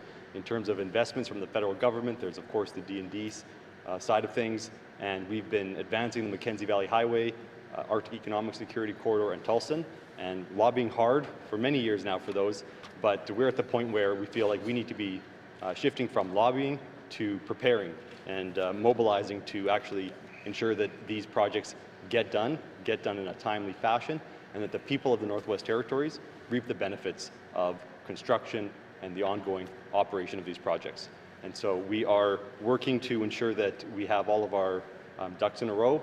We're looking at ensuring that we have a workforce plan going forward. Of course, there's the shutdown in Norman Wells, there's the closure of Divik, and so there will be a workforce looking for work. So we're working on figuring out what do we need, what sort of positions do we need for these projects, what communities need the training for those types of positions, what type of training do we already have, and I'm looking forward to updating this House in the next sitting with a plan on how we're going to move forward and ensure that those benefits stay in the territory. Thank you, Mr. Speaker. Member from the Satu. Thank you, Mr. Speaker, and thanks to the Premier for that reply. What really struck me was lobbying is done now. Now we got to prepare. So I extend an invitation to the Premier that I'm available. Must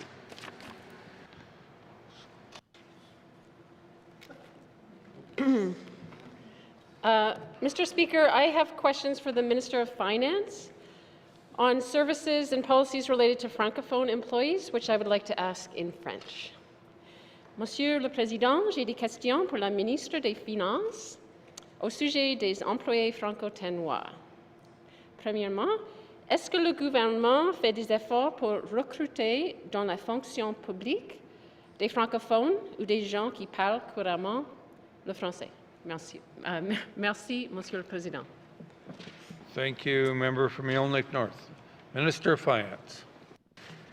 Merci, Monsieur le Président. Oui, nos gens qui travaillent dans la fait de la recrutement pour des postes à la service de la public font des choses spécifiquement pour des gens qui parlent en français. Par exemple, on s'en va à des événements qui sont hôtés par CEDETNO ou bien le Collège nordique. Et on en a dans notre service de gestion et de recrutement 3 postes qui sont désignés d'être bilingues et aussi 2 postes où le bilinguisme est considéré comme un atout. Et ces gens-là sont les personnes qui s'en vont pour chercher et s'assurer qu'on a des recrutements des personnes qui sont bilingues. Merci, Monsieur le Président.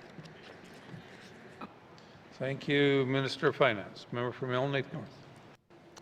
Merci, Monsieur le Président, et merci pour la réponse. Quels services offerts par les ressources humaines sont disponibles aux employés en français? Merci, Monsieur le Président. Thank you, member from Yellowknife North. Minister of Finance. Merci, Monsieur le Président. Monsieur le Président, il y en a quelques services offerts. Par exemple, on a des services pour traduction offerts par le secrétariat aux affaires francophones. Cela, c'est dans le ministère de l'Éducation, Culture et la Formation. On en a aussi, comme j'ai dit auparavant, des services de recrutement spécifiquement pour des personnes qui parlent français.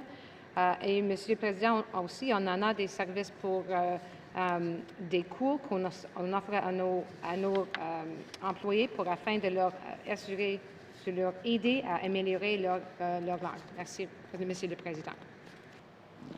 Thank you, Minister of Finance. Final supplementary, member from Yellowknife North. Merci, Monsieur le Président. Et enfin, est-ce que le gouvernement offre des incitatifs financiers comme les primes aux employés qui parlent couramment le français et l'anglais? Merci, Monsieur le Président. Thank you. Member from Yellowknife North. Minister of Finance.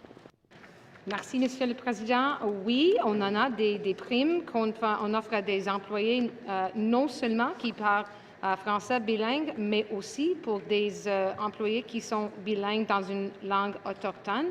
Dès le mois de mars l'an dernier, on en avait 176 employés qui reçoivent la prime pour bilinguisme en français et 151 qui reçoivent la même prime pour bilinguisme en une langue autochtone. Merci, Monsieur le Président. Thank you, Minister of Finance.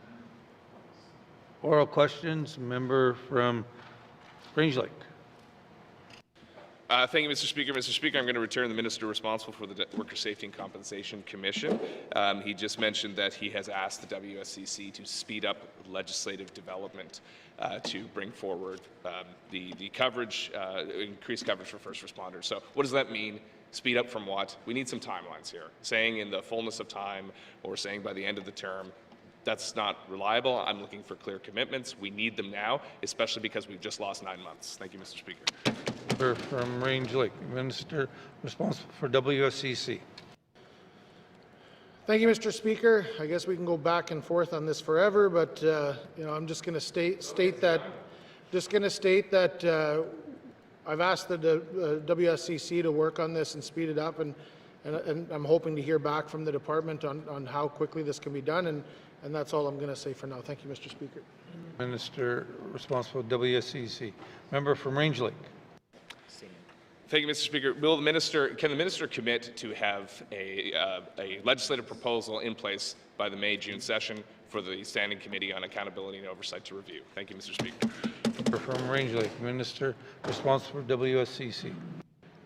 Thank you, Mr. Speaker. In the timelines that I shared with the member over 9 months ago, I think would have had this done already, but at the end of the day, I've asked the WSCC to find a path forward to speed this up, and I can't commit to having it done by that timeline. Thank you, Mr. Speaker.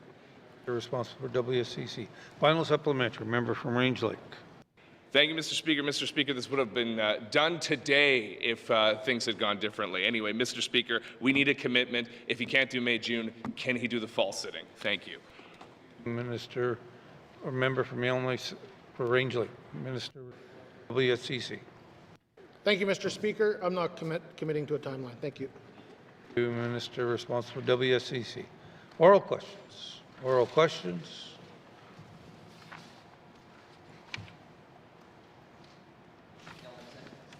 No. Yellowknife North.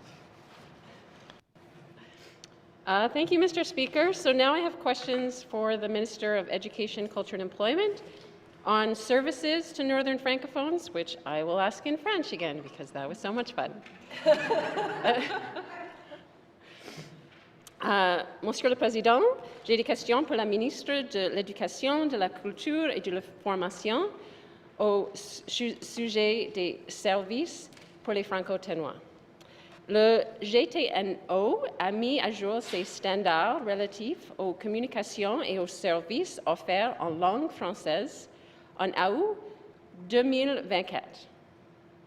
À quelle institution de GTNO est-ce que les résidents peuvent s'attendre à recevoir des services en français? Merci, Monsieur le Président. Thank you, member from Yellowknife North. Minister of Education, Culture and Employment. Merci, Monsieur le Président. Les normes de communication et services du GTNO s'appliquent aux communications et aux services fournis par les ministères du GTNO, le Bureau de l'Assemblée législative, ainsi que toute agence, commission, société ou à tout bureau, conseil ou autre organisme désigné dans le règlement sur les institutions gouvernementales de la loi sur les langues officielles qui remplit les critères sur la demande importe et sur la vocation du bureau et du siège ou le fait d'être un siège ou une administration centrale. Merci, Monsieur le Président. Thank you, Minister of Education, Culture and Employment. Member from Yellowknife North. Merci, Monsieur le Président, et merci pour la réponse. Encore une fois. Est-ce que ces services sont activement offerts ou s'ils doivent être demandés? Comment est-ce que les résidents peuvent savoir s'il y a une offre active de services en français? Est-ce que c'est toujours clairement identifié? Merci, Monsieur le Président. Thank you, member from Yellowknife North. Minister of Education, Culture and Employment. Merci beaucoup, Monsieur le Président. L'offre active de services en français est normalement la première étape d'une présentation efficace. Une offre active est une salutation qui informe le public qu'il peut communiquer en français ou en anglais lorsqu'il reçoit un service du GTNO. Son but est de s'assurer qu'un individu se sente libre de s'exprimer dans une langue de son choix. Mais je suggère, Monsieur le Président, que la personne pourrait demander aux personnes qui travaillent avec pour le service en français s'il ne sait pas. Merci. Thank you, Minister of Education, Culture and Employment. Final supplementary, member from Yellowknife North. Merci, Monsieur le Président. Si un employé de GTNO est bilingue, peut-on leur demander de répondre à un client en français et peut-on leur demander de traduire des documents en français? Merci, Monsieur le Président. Thank you. Member from Yellowknife North, Minister of Education, Culture and Employment. Merci beaucoup, Monsieur le Président. La réponse courte, et je donne pas vraiment des réponses courtes, mais la réponse courte est non. Les documents du GTNO désignés au public doivent être traduits par le service français de traduction. En passant par ce service, nous nous assurons que la terminologie utilisée demeure exacte et uniforme et que les épreuves des versions finales seront corrigées avant publication. Les personnes qui occupent un poste où le bilinguisme est obligatoire et qui reçoivent la prime au bilinguisme sont encouragées à servir le public et à correspondre avec lui en français. Merci, Monsieur le Président. Thank you. Minister of Education, Culture and Employment. Oral questions. Member from Yonley Center. Thank you, Mr. Speaker. During our Bring Alma Home challenge there last year, which eventually was successful, I'm grateful for all those involved. It rose a particular question that the Northwest Territories does not have a Cemeteries Act, and I've talked to the member for Tuna Day that this is something we should work on, including some other people in the community. And just to be clear, Mr. Speaker, the primary function of a Cemetery Act, not an extensive list, of course, but is to protect the standards, operational responsibilities, financial accountability, and protection of burial grounds, etc.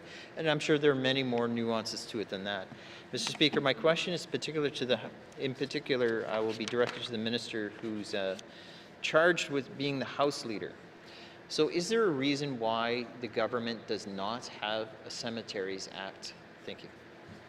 Member from Yonley Center. Mr. Government Leader. Thank you, Mr. Speaker. Mr. Speaker, I don't have that information at hand with me today, so I'll take that as notice. Thank you, Mr. Speaker. Thank you, Member from Government Leader. Oral questions. Oral questions.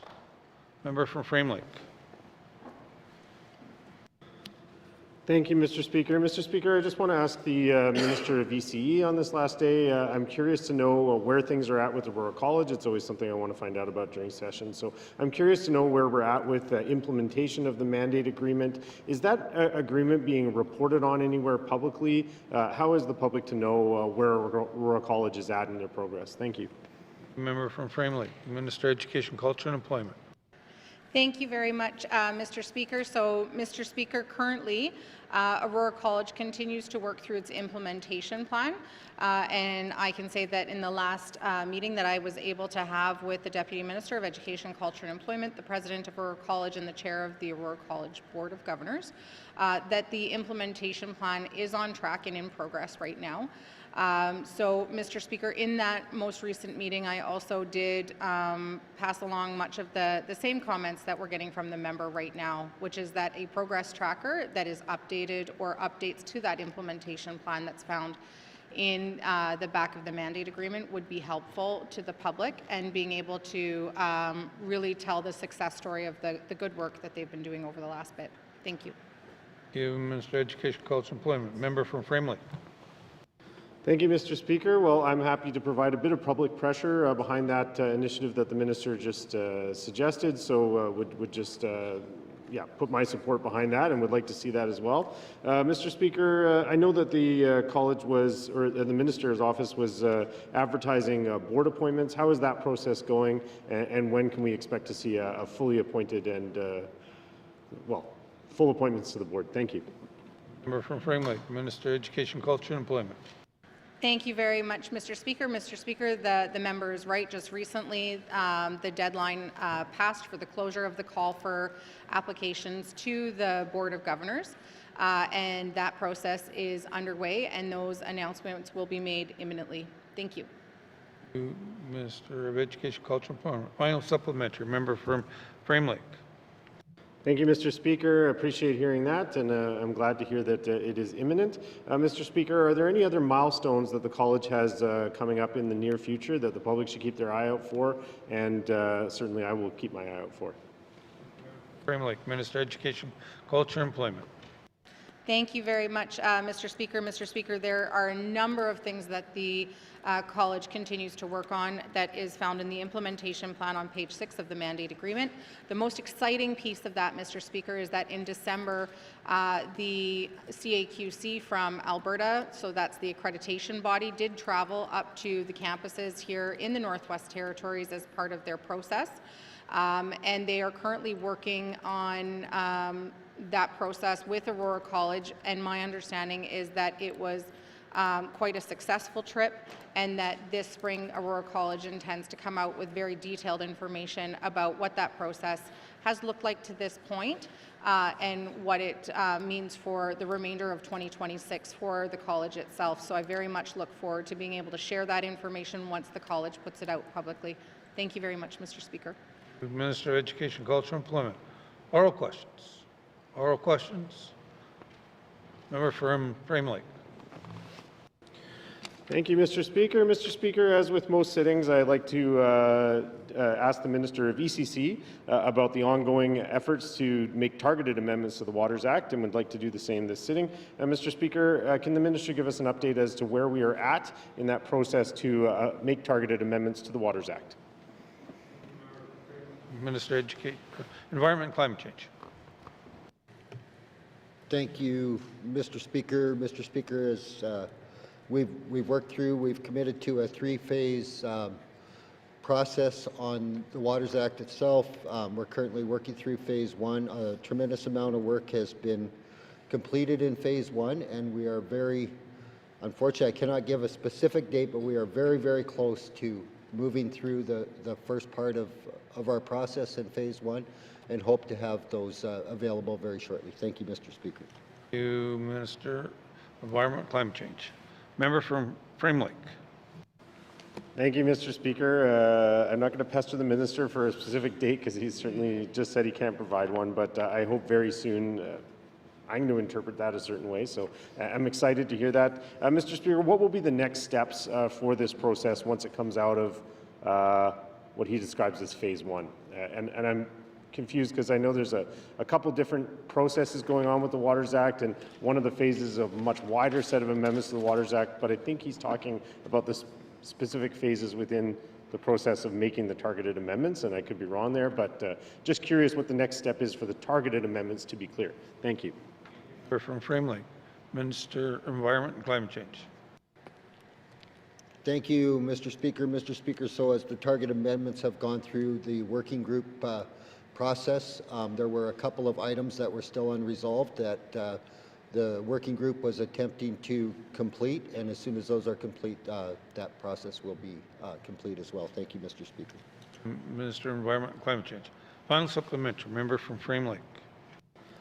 Thank you. I'm glad to be drilling down to specifics, Mr. Speaker. So once that process is complete, what's the next step? What happens? What can the Assembly expect to see? Are the amendments going to come forward for the Assembly to approve? That's what I'm looking to understand. Thank you. From Frame Lake, Minister of Environment and Climate Change. Thank you, Mr. Speaker. Mr. Speaker, the specific process of the next step, I don't have that information currently with me today, but I will be happy to relay that to the member. Thank you, Mr. Speaker. Minister of Environment and Climate Change. Oral questions. A member from Yellowknife Centre. Thank you, Mr. Speaker. On March 3rd, I had questions for the Minister of Health and Social Services, and she didn't answer the question, but she didn't also offer, at the very least, a chance to follow up in writing. Mr. Speaker, specifically, I was asking about doctors, GP doctors, and the referrals, as well as a bunch of other things. But ultimately, I'm asking about capacity levels.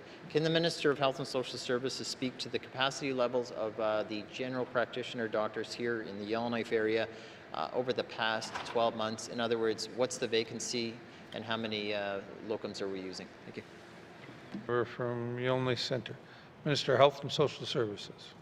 Mr. Speaker, as I stated, I don't have that type of information in the House here, so I know that I responded in writing to a written question with the most recent updates. I'll have to go back to the department and find out what those current numbers are. As I mentioned responding to this question the other day is that those rates fluctuate weekly. Thank you, Mr. Speaker. Minister of Health and Social Services, member from Milne Centre.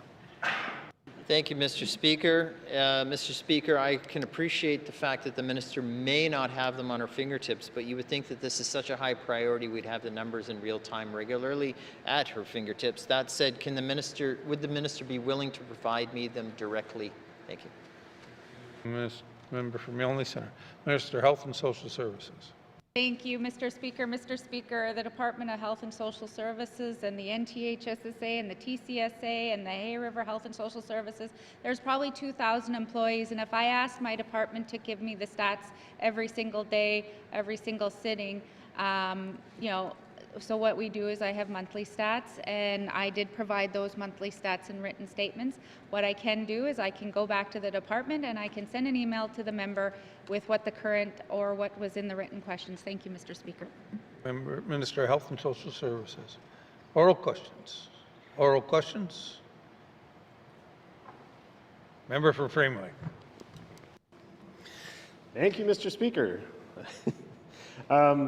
My questions are for the Minister of ITI. Mr. Speaker, I read in the news earlier today that Alternatives North has been raising concerns with review of the MRA regs and how that process is going, feeling that certain organizations are getting preferential treatment. I'm just curious, can the minister help us better understand how the engagement process has been rolling out for the MRA regs, why the department's meeting with certain organizations perhaps more than others, and just help us understand the process better and the concerns that were raised. Thank you. Member from Framley, Minister of ITI. Thank you very much, Mr. Speaker. So, Mr. Speaker, we have a technical working group within the Intergovernmental Council that is working on the regulations for the Mineral Resources Act regulations. At this table, the GNWT is one party, and as you can imagine, the Mineral Resources Act regulations are quite extensive. My understanding is they are currently over 250 pages, and we in the Northwest Territories have traditionally had diamond mines, Mr. Speaker, and so as we transition into the next chapter and next generation of mines in the Northwest Territories, it's really important to understand how that changes the needs of the regulations and how they interact with industry. And so, Mr. Speaker, what has happened is that through the Chamber of Mines, there has been some conversations between a couple of members of the technical working group who have had the opportunity to ask questions of industry and industry to ask or to provide answers, so that the intersection of policy and how it really interacts with industry on the ground can be better understood while still preserving the intent and rights of Indigenous governments in the Northwest Territories. Thank you. Minister of ITI. Member from Framley.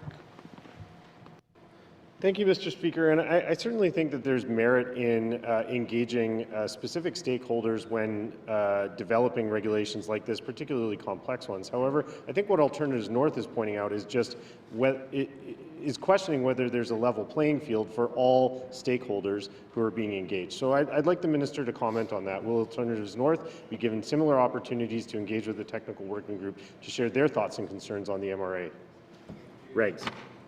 From Framley, Minister ITI.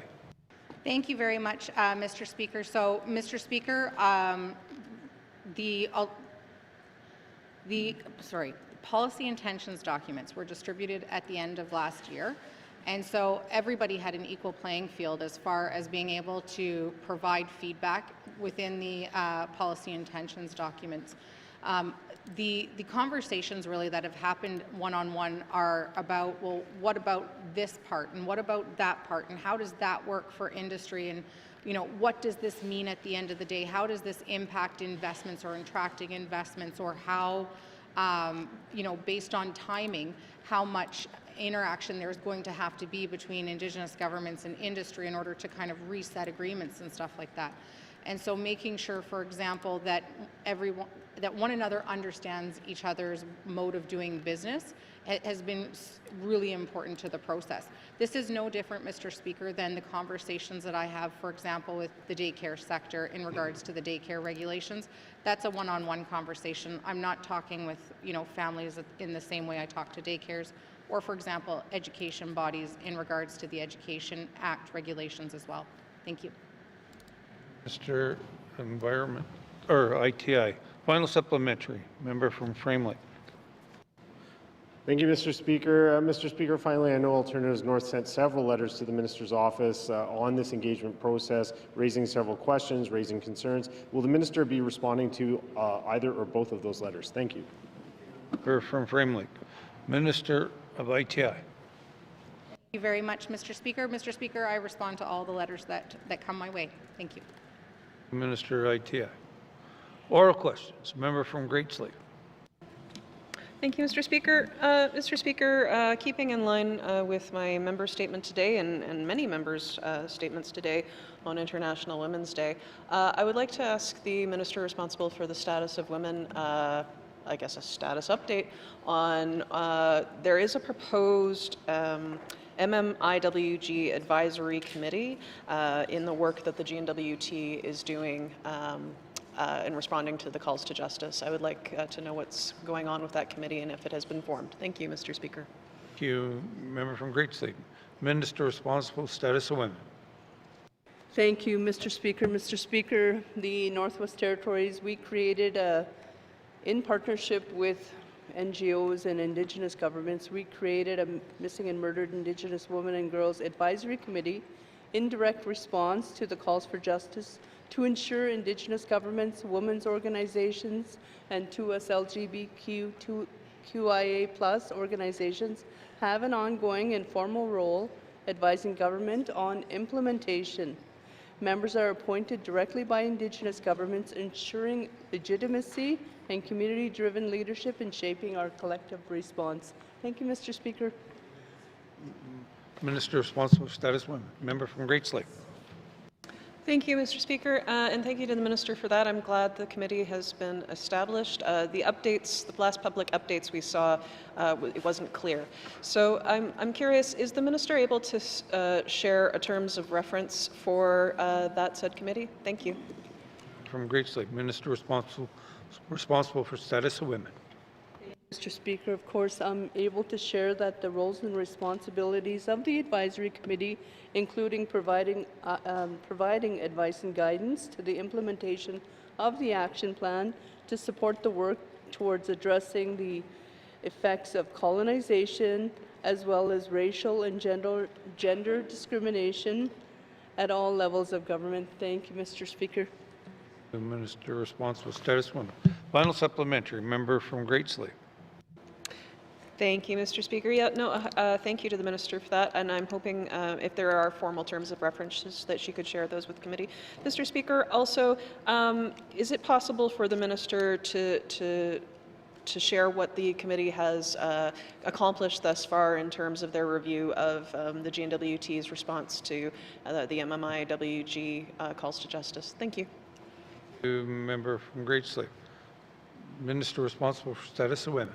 Thank you, Mr. Speaker. Of course, I'm able to share that with the member, and I think it's really important that this advisory committee get up and running with its terms of reference, and finalizing the terms of reference was really important. The first step was really crucial and critical to this committee to get formalized, and they've had 4 meetings to date as an advisory committee, and I can share that those results with the member. Thank you, Mr. Speaker. Responsible for status of women. Oral questions. Oral questions. Member from the Sawtooth.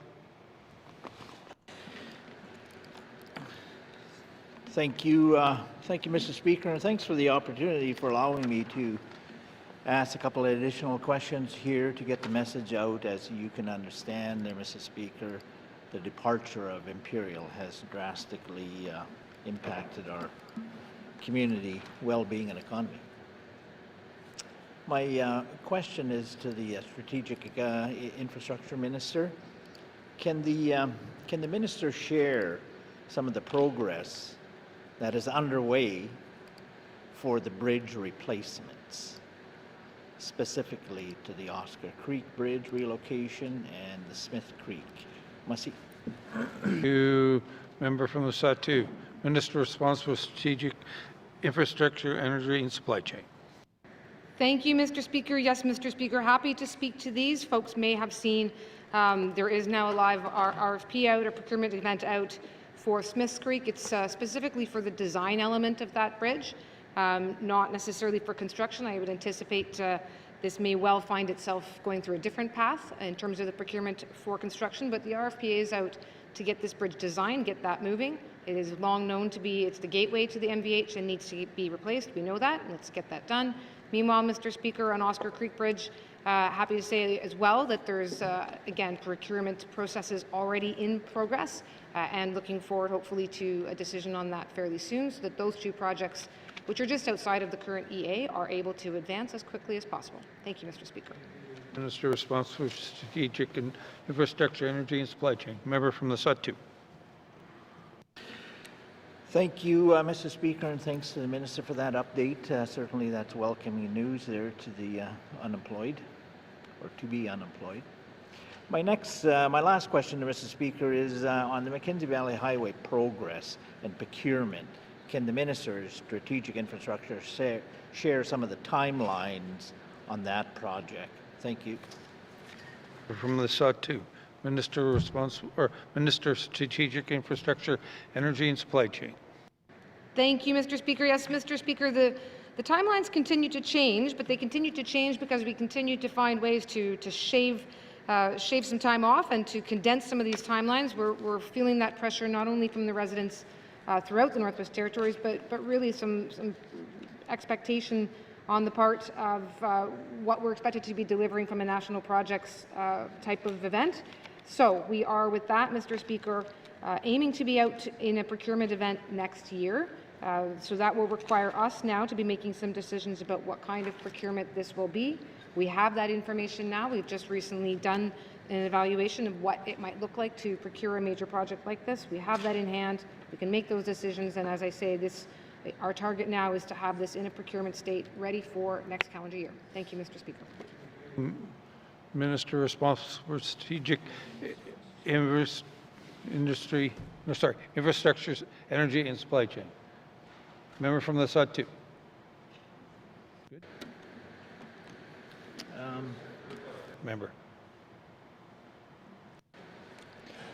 Thank you, Mr. Speaker, for that fourth opportunity. I'll take the advantage of saying it's three. My question to the Strategic Infrastructure Minister is there scheduling for this anticipation coming that we can expect and share with our chamber members and business community in the Sud-2? Thank you. A member from the Sud-2. Minister responsible, or Minister of Strategic Infrastructure, Energy and Supply Chain. Thank you, Mr. Speaker. Absolutely. The team was with the member for the Sud-2 in the region only a couple of weeks ago, but it has certainly been my experience that talking about this more and getting more information out is important. It's been talked about a long time, and so to be putting more concrete timelines on it is something new that people will frankly not be familiar with. So I'm more than happy to make sure that to circulate this to all members. We really do need all of the Indigenous governments on whose lands this is going to traverse, the community governments, hopefully to all be pulling in the same direction, so that when the time comes, in my mind, when we get referred in and find ourselves as a major project, that we can all stand up and say that we're ready. So I will circulate this to all members, Mr. Speaker, put it out on social media so that there's clarity on all timelines that we're coming. Thank you, Mr. Speaker. Minister responsible for Strategic Infrastructure, Energy and Supply Chain. Oral questions. Member from Milne Centre. Thank you, Mr. Speaker. Yesterday, I believe it was yesterday, every day feels like a Monday around here some days. Mr. Speaker, I believe yesterday I was asking questions about the dental review officer and the fact that I even stumbled across a point in one of the information that we have an annual contract in the range of $25,000 with him. So there is a direct relationship with the GNWT.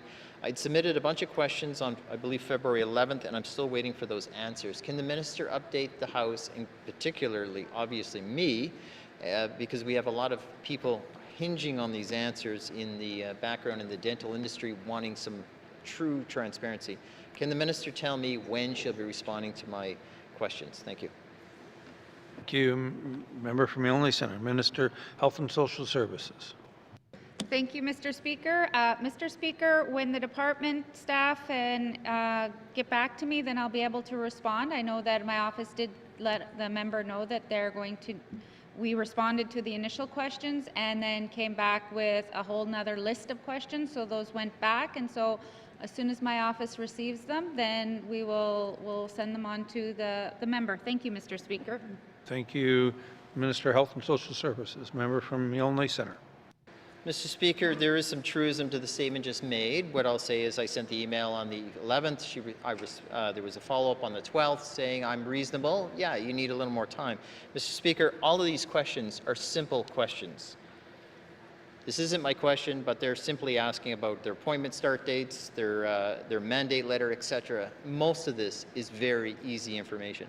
Mr. Speaker, can the minister, this is the question, can the minister articulate before the House the reasoning of this delay? Are they waiting for session to end, or is there some type of blockage that we need to clarify? Thank you. Thank you, member from Yellowknife Centre. Minister of Health and Social Services. Thank you, Mr. Speaker. Mr. Speaker, as the Minister of Finance said yesterday, very, very wonderfully in her statement about we only have so many people doing so many jobs, and so we have a lot of things going on in the department right now, and a lot of that work was to do with budget negotiations and the ongoing work, and as well as all of the questions that come in from all of the members.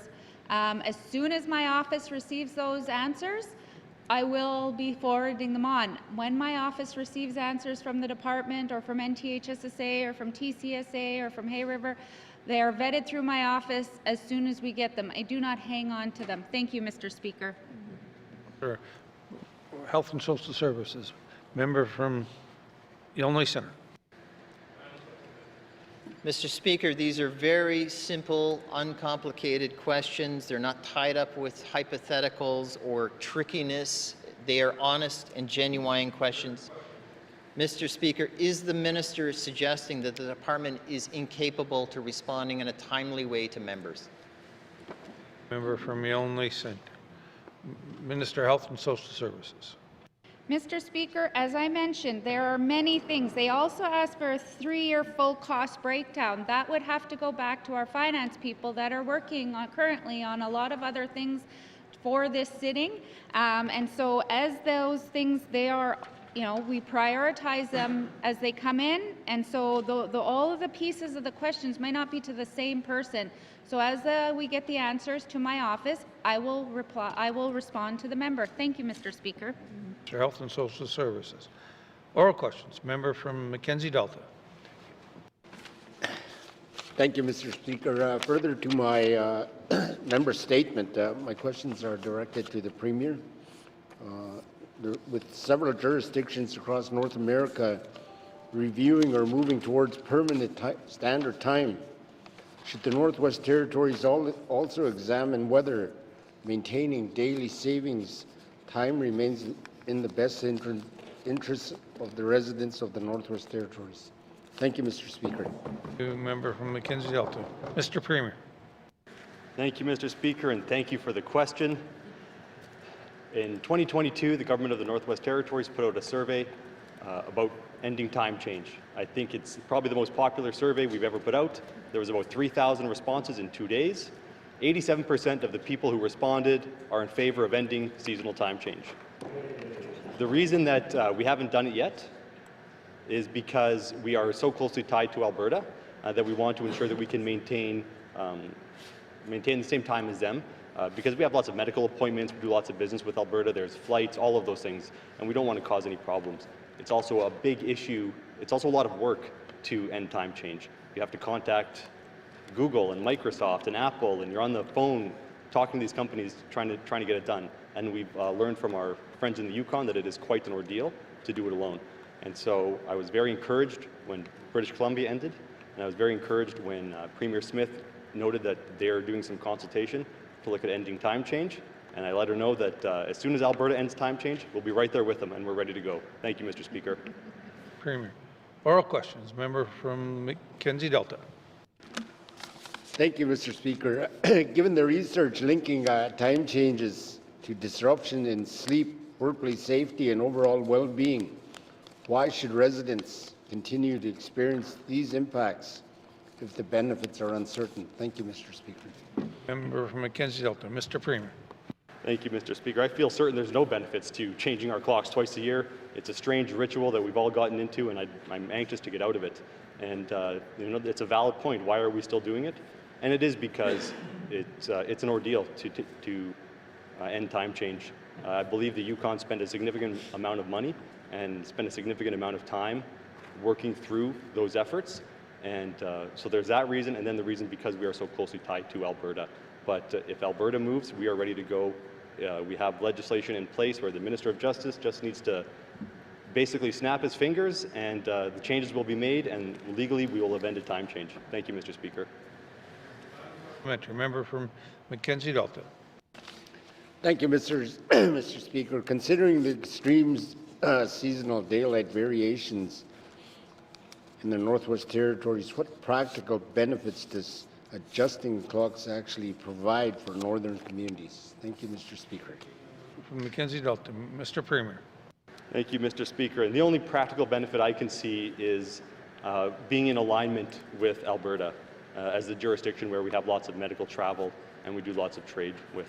Other than that, I don't see any benefit. Thank you. Mr. Premier. Oral questions. Oral questions. Member from Frame Lake. Thank you, Mr. Speaker. Mr. Speaker, I was interested to note the release of the 10-year report on the Health Information Act, and a bit concerned about some of the recommendations that have come out of it. And I'm curious if the Health Minister has an overarching response. We haven't really seen a response from the government yet to this report, so I'm wondering if the Minister has any reflections to share at this time about the report. Thank you. Health Minister. Member from Frame Lake, Minister of Health and Social Services. Thank you, Mr. Speaker. Mr. Speaker, as that report has just publicly been released, I had a high-level look at it, and yes, into the recommendations. And what I can say at this point is that a lot of the recommendations, this was a new, when it was introduced, it was the first time, and then there was a 10-year review. What we've learned over the years has been highlighted in this report.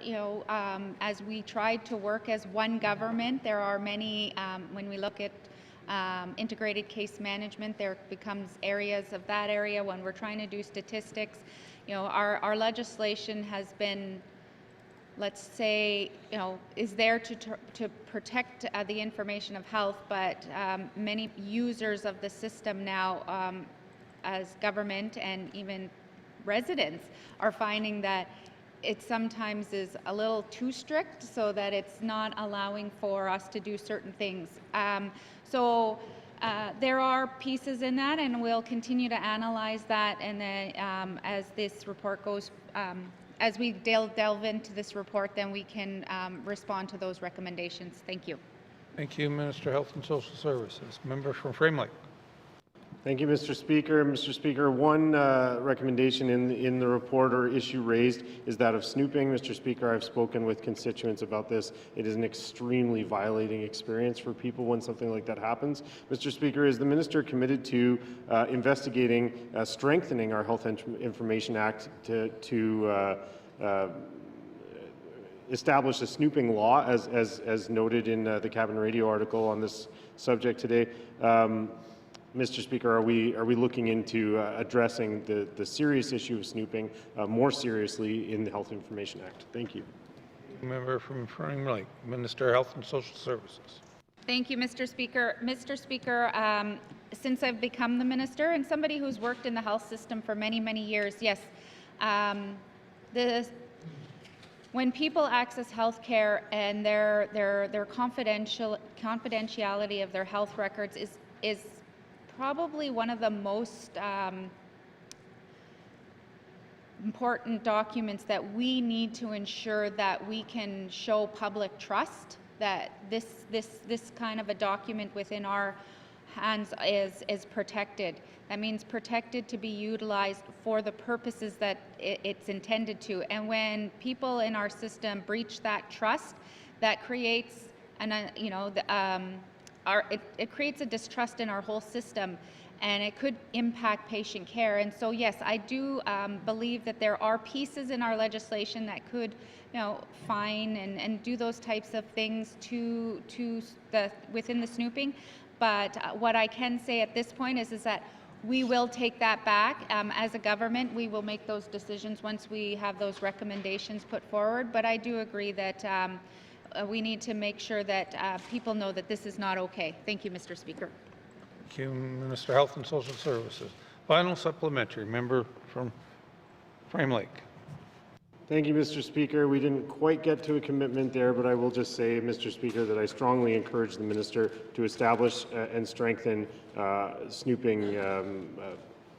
I'm at a loss for the words, but punishments in the Act, Mr. Speaker. Mr. Speaker, several other issues were raised in the report. The fact that we do not currently have a patient portal and are unable to support one. Thank you, Mr. Speaker. Mr. Speaker, can the minister speak to the lack of a patient portal and the fact that our Health Information Act can't keep up with the territory service integration push, and how the minister is going to address those issues? Thank you. Minister of Health and Social Services. Thank you, Mr. Speaker. Mr. Speaker, the reason why we do not have a patient portal, and it speaks to this in the report, is that our electronic health record is, as we've said many times, I said many times in this House, that it's it's old.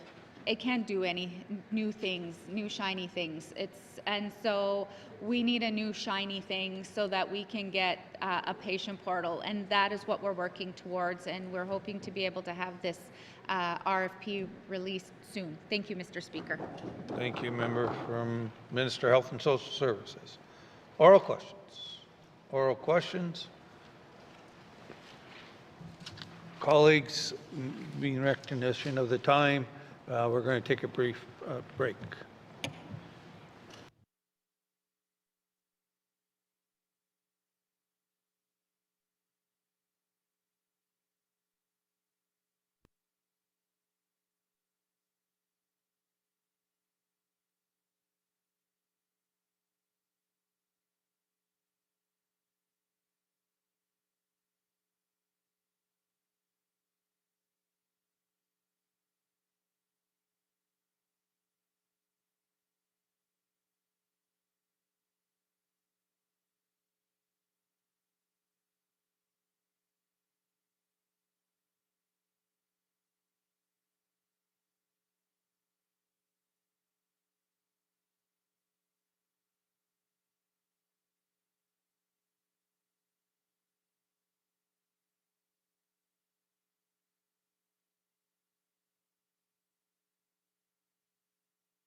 Thank you, Mr. Speaker. I rise with pleasure. I have 23 written questions today.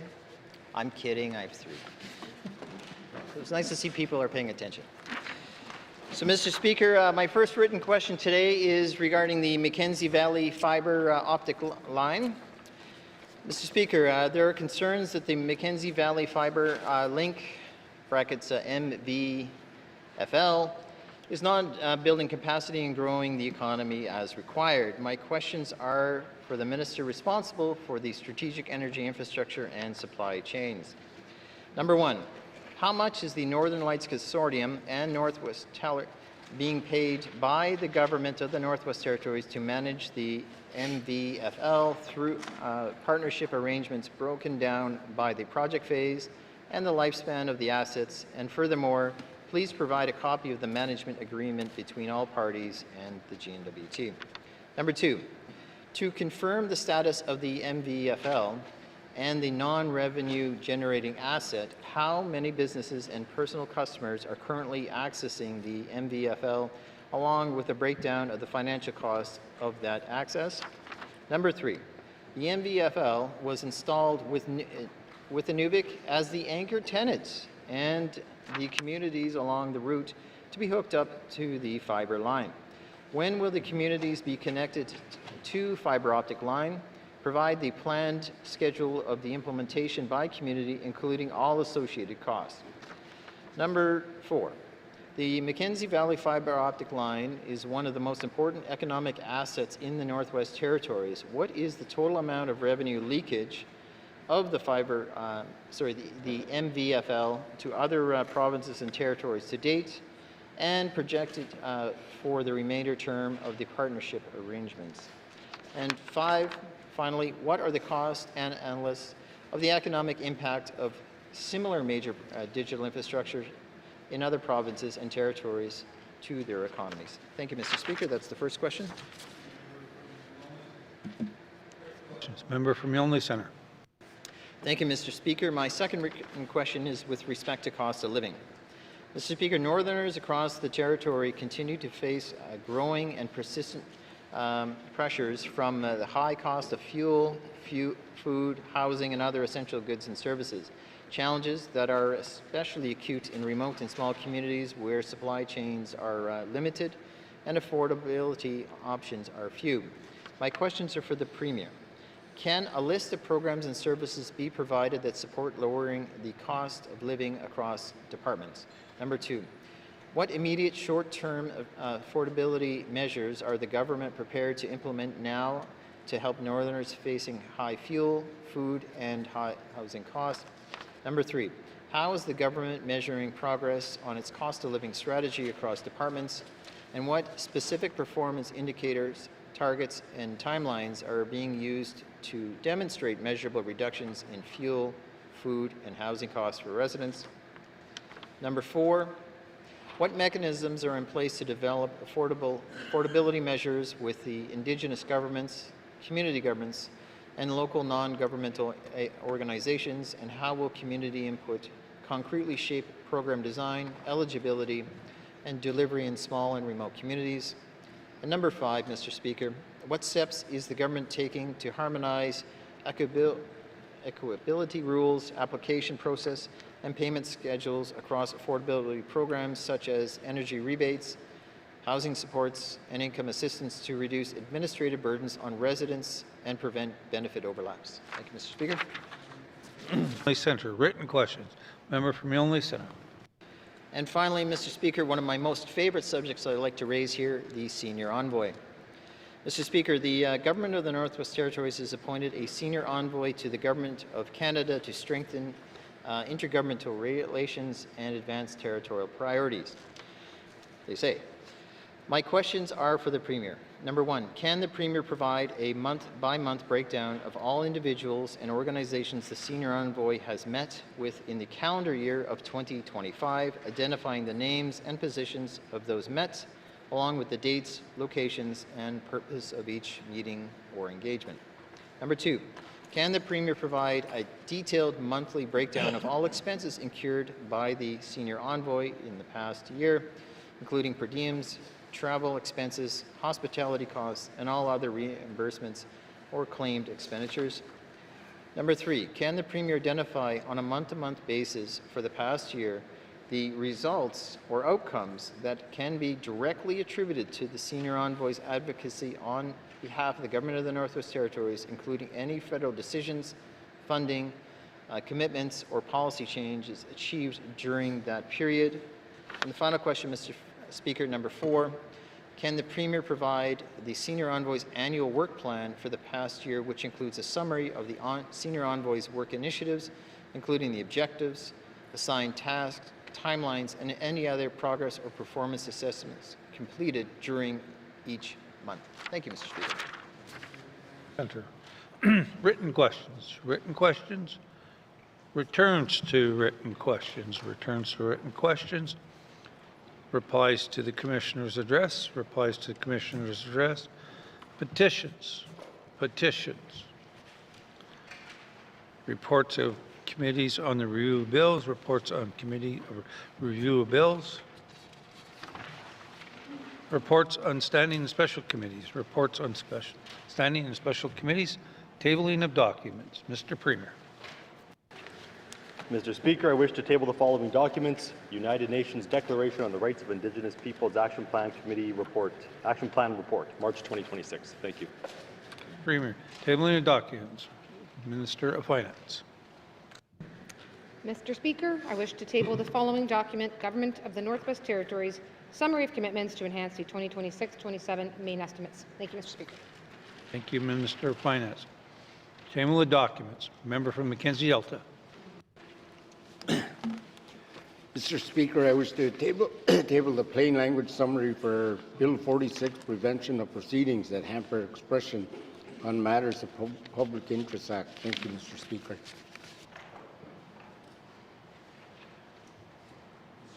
I wish to table the Statement of Consistency for Bill 46, Prevention of Proceedings that Hamper Expression of Matters of Public Interest Act.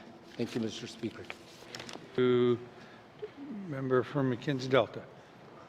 Table of documents. Member from Illinois Center. No, Mr. Speaker, I was raising... Right North. Mr. Speaker, I wish to table the updated guiding principles and process conventions of consensus government. Thank you, Mr. Speaker. Thank you. Tabling documents. I wish to table this summary of members' absences for the period of October 15th, 2025 to February 3rd, 2026. Table of documents. Table of documents. Member from the Sawtoo.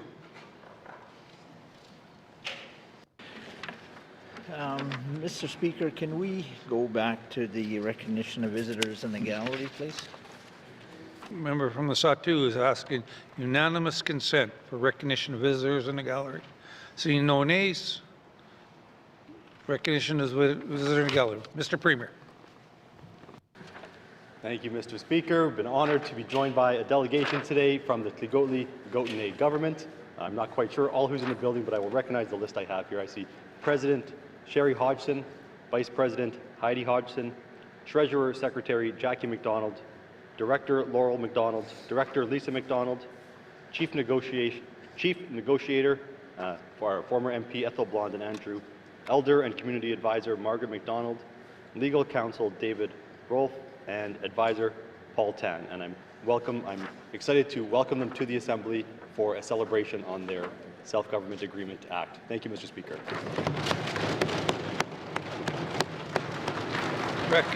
Recognition of visitors in the gallery. Member from the Sawtoo. Thank you, Mr. Speaker, and thanks to the Premier for that announcement. I too would like to share my pleasure in recognizing the delegation from the Tligotli-Gotenay government, starting with Sherry Hodgson, the president of the organization, Heidi Hodgson, the vice president, Jackie McDonald, treasurer secretary, Laurel McDonald, director, Lisa McDonald, director, Ethel Blondin Andrew, chief negotiator, Margaret McDonald, Elder and Community Advisor, and Legal Counsel David Rolt, and Advisor Paul Tan.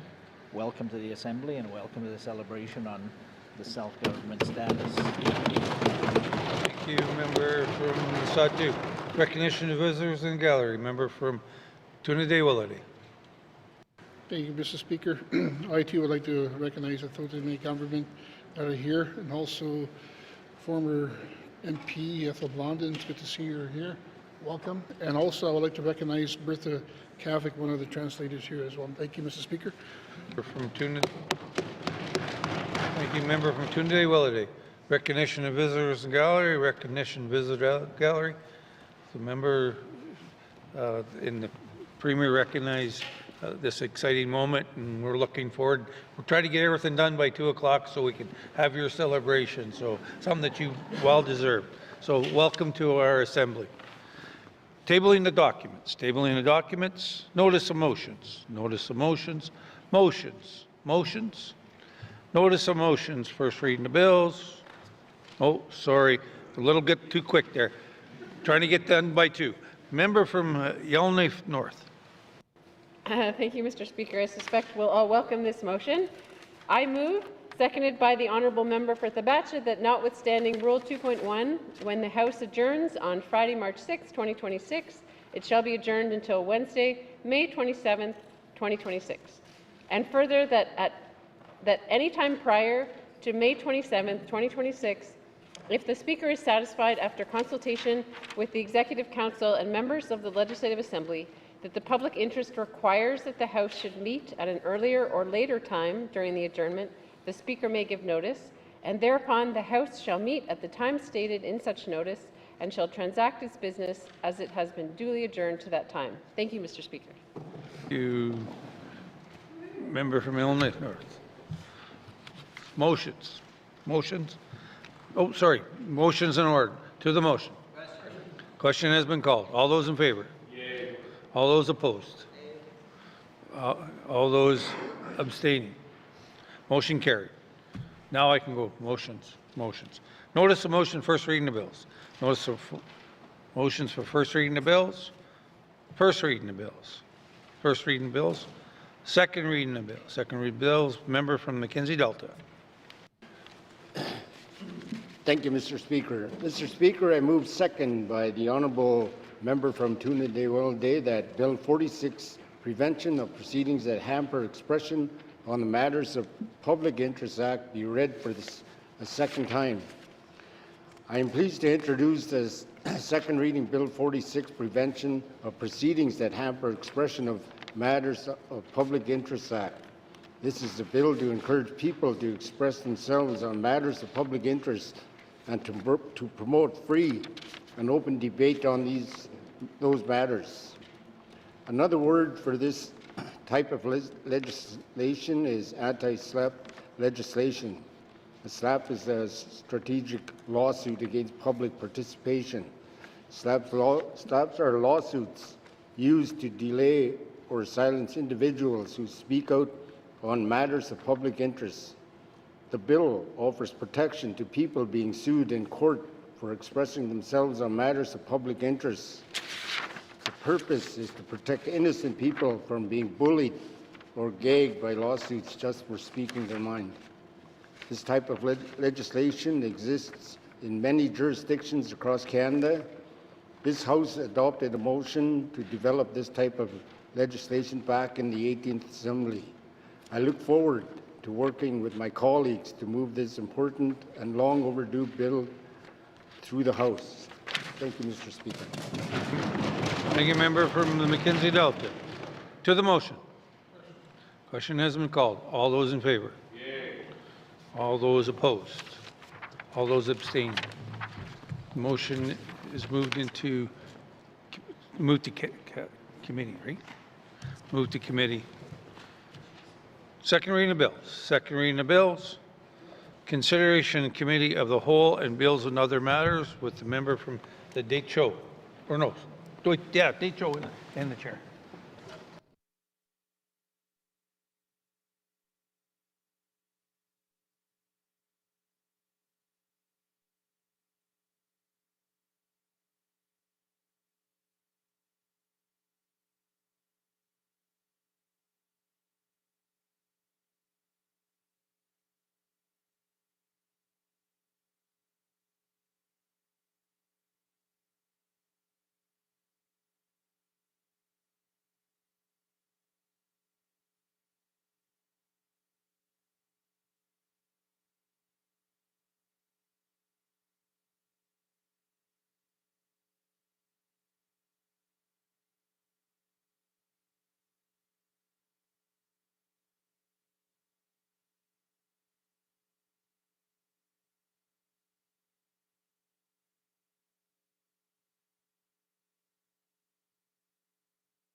Committee, I now call the Committee of the Whole to order. What is the wish of committee?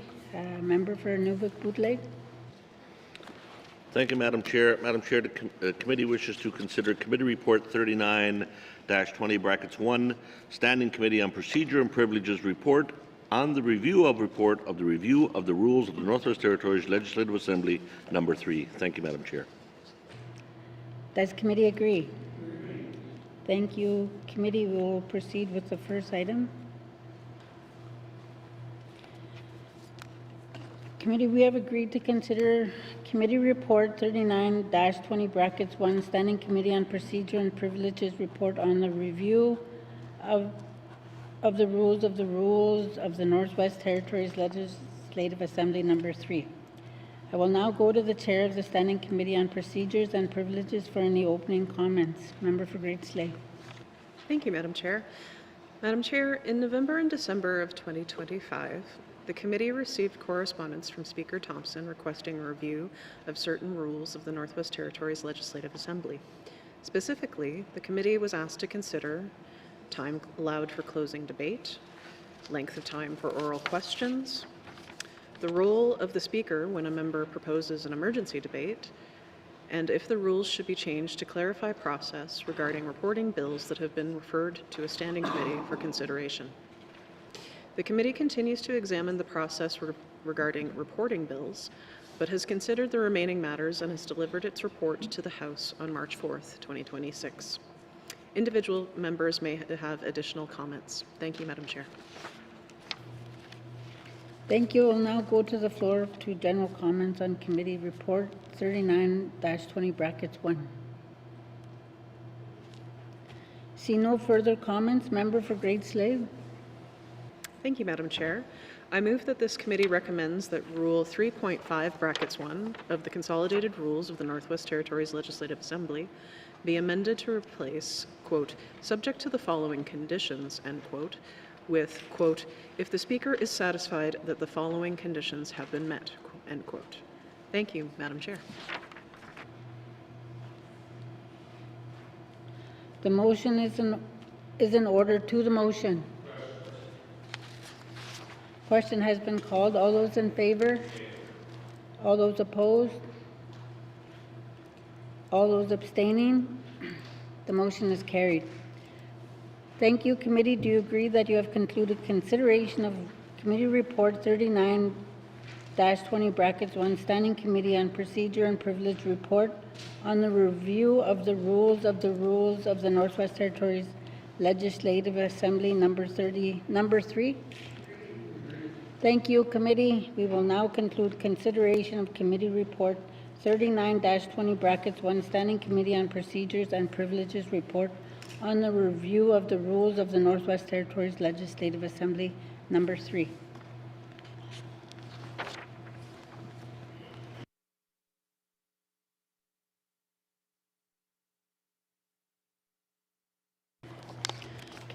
What is the wish of committee? I will go to the member for Inuvik Bootleg.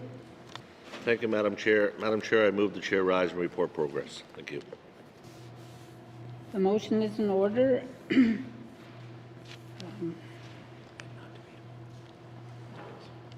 There is a motion on the floor to report progress. The motion is in order and is non-debatable. All those in favor? All those opposed? Motion is carried. I will now rise and report progress.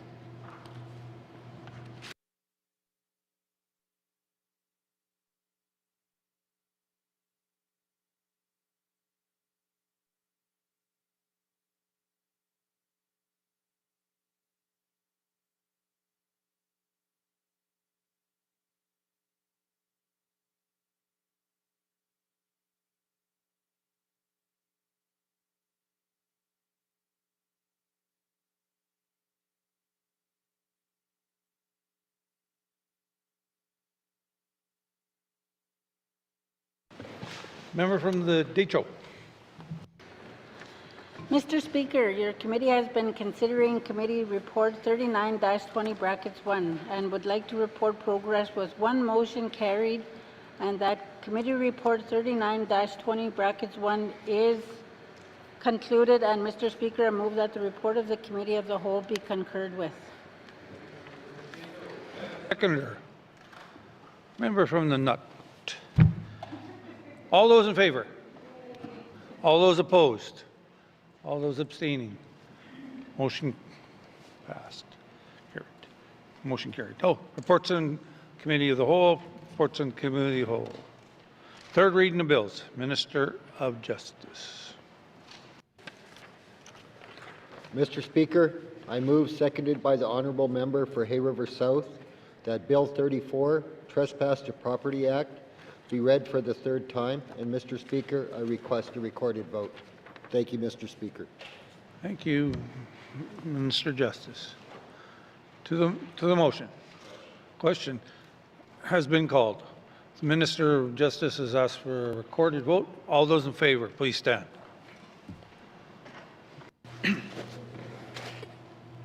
The member for Thabacha, the member for Yellowknife South, the member for Cam Lake, the member for Hay River North, the member for Hay River South, the member for Inuvik Twin Lakes, the member for Nunavut, the member for Tunaday Willaday, the member for Day Cho, the member for Saw-2, the member for Yellowknife Center, the member for Range Lake, the member for Inuvik Boot Lake, the member for Montfouille, the member for Frame Lake, the member for Great Slave, the member for Mackenzie Delta, the member for Yellowknife North.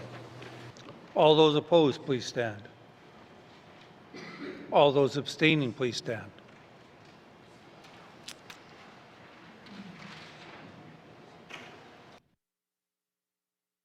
Thank you. Colleagues, the result of the recorded vote, 18 in favor, 0 opposed, 0 abstention. Third reading, the motion is passed. Arch.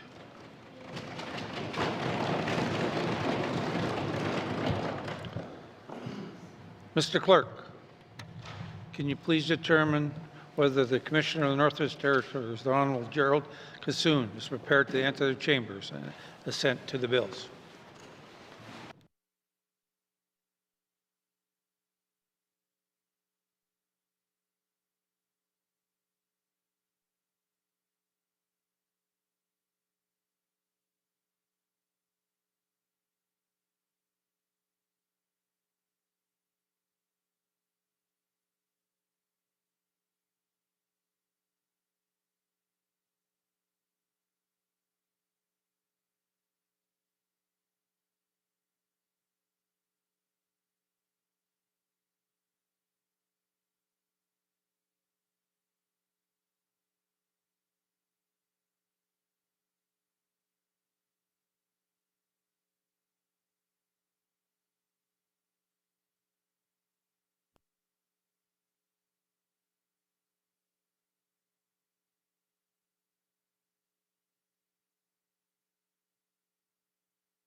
Good to see everybody this afternoon. Please be seated.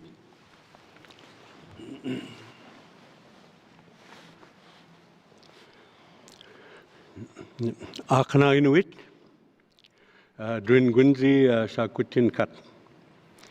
Good afternoon, Mr. Speaker, Premier Simpson, ministers, members of the Legislative Assembly, staff, and visitors in the public gallery. Thank you all for your continued dedication to the people of the Northwest Territories through both your work in the Legislative Assembly and in everything you do each day to support residents across the Territory. When the sitting began, the days were only just starting to stretch a little longer. Now, as session concludes, we're enjoying nearly 11 hours of daylight here in Yellowknife. And while the temperatures might tell a different story, spring is on the way. Soon, communities across the NWT will be gathering for spring carnivals and celebrations. I'm looking forward to participating in the Muskrat Jamboree and other carnivals taking place in the Beaufort Delta in the coming months. This is the time of year in the Territory that naturally brings a renewed sense of energy and hope with the return of longer days. It's a wonderful opportunity to reconnect with friends and family, take part in community events, and spend meaningful time out on the land. As we look ahead, I simply hope everyone can enjoy everything spring has to offer. Enjoy the brighter days, the gatherings, and the small moments that remind us of the strength and warmth of our communities. Finally, I would like to congratulate all the athletes that are on their way to Whitehorse for the Arctic Winter Games, and thank all the volunteers that have helped the athletes and made these games happen. We are all cheering you on. Now, as Commissioner of the Northwest Territories, I am pleased to assent to the following bills. Bill 33, Technical Safety Statutes Amendment Act. Bill 34, Trespass to Property Act. Bill 35, Miscellaneous Statute Law Amendment Act 2026. Bill 42, Tlegole-Gotini Self-Government Agreement Act. Bill 43, Supplementary Appropriation Act, Infrastructure Expenditures, number 3, 2025-2026. Bill 47, Appropriation Act, Operations Expenditures, 2026-2027. Koyanaini, Ha'ai, Masicho.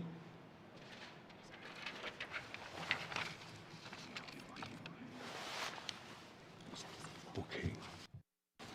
Before we conclude that, Bill 44, Supplementary Appropriations Act, Operations Expenditures and Borrowing Authorization, number 3, 2025-2026. Koyanaini, Ha'ai, Masicho, merci beaucoup, thank you.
Be seated.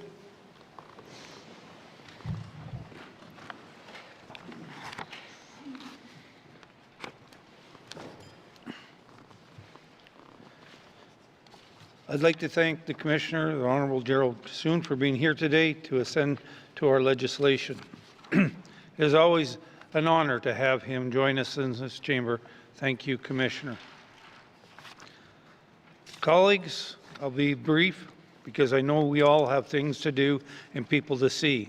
But I want to take this opportunity to say a few words before we adjourn. Colleagues, the 2026 Art of Winter Games will be starting on Sunday, March 8th in Whitehorse, Yukon. I couldn't be more excited.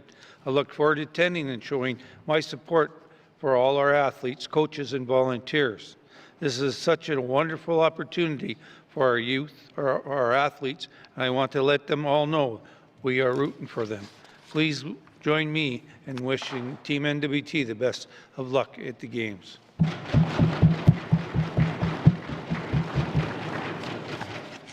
Let's go in, Team MWT. I would also like to ask you to join me in thanking everybody that made it possible to do our job here. Our staff, contractors, do an incredible job keeping the Assembly running as smoothly as possible, and we couldn't do our job without them. I want to say a special thanks to our interpreters.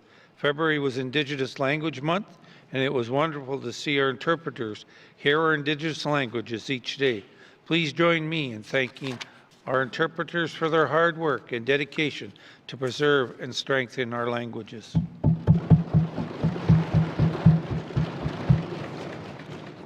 Colleagues, I want to extend a special thank you to our pages.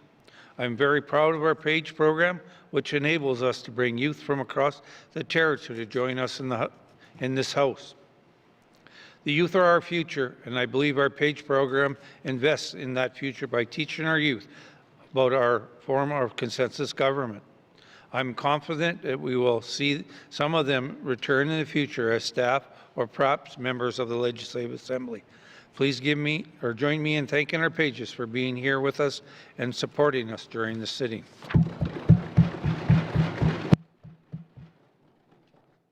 Colleagues, while our sitting is ending, I want to remind you of a very exciting upcoming sitting that will take place in our chambers. From April 27th to May 1st, we'll be hosting our 2026 Youth Parliament with their model sitting taking place on the May 1st. We will host 19 grade 9 and 10 students from across the territory. We'll have the opportunity to learn about our style of consensus government, and we'll take our desks in this chamber to deliver statements and debate motions that matter to them, their peers, and their communities.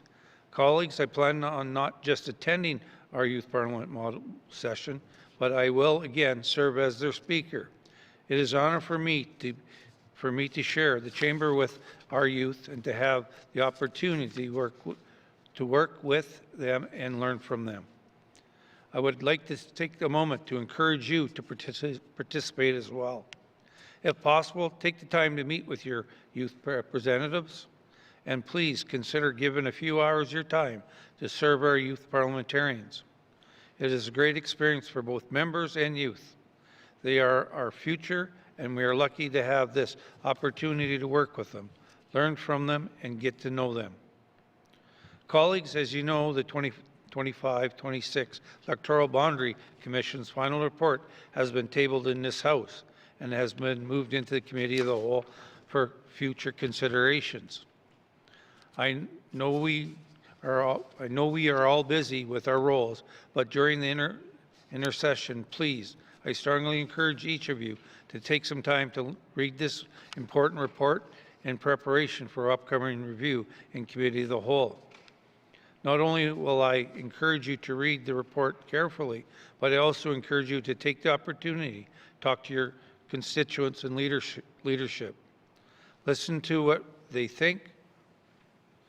The decision we make in this Assembly impacts all the people of the Northwest Territories and our consideration of this report is no different. Our review of the electoral boundary report will have a great influence on this institution and all the residents for years to come. Colleagues, this House is not scheduled to sit until May, but I know we all will be busy with the ongoing work of government and committees. Although we are busy, I want to remind each of you to take some time for yourself and perhaps even more importantly, spend some time with the people who make it possible for us to be here during the work we do. Our family and closest friends provide us with so much support, love, and guidance. Please let them know how much you appreciate them, as well as the support and encouragement they provide. Let them know how much they are appreciated. Finally, colleagues, before I adjourn, I want to extend my sincere appreciation, I know he hates this part, our acting clerk, as well as all our staff who've done an amazing job to keep this session going.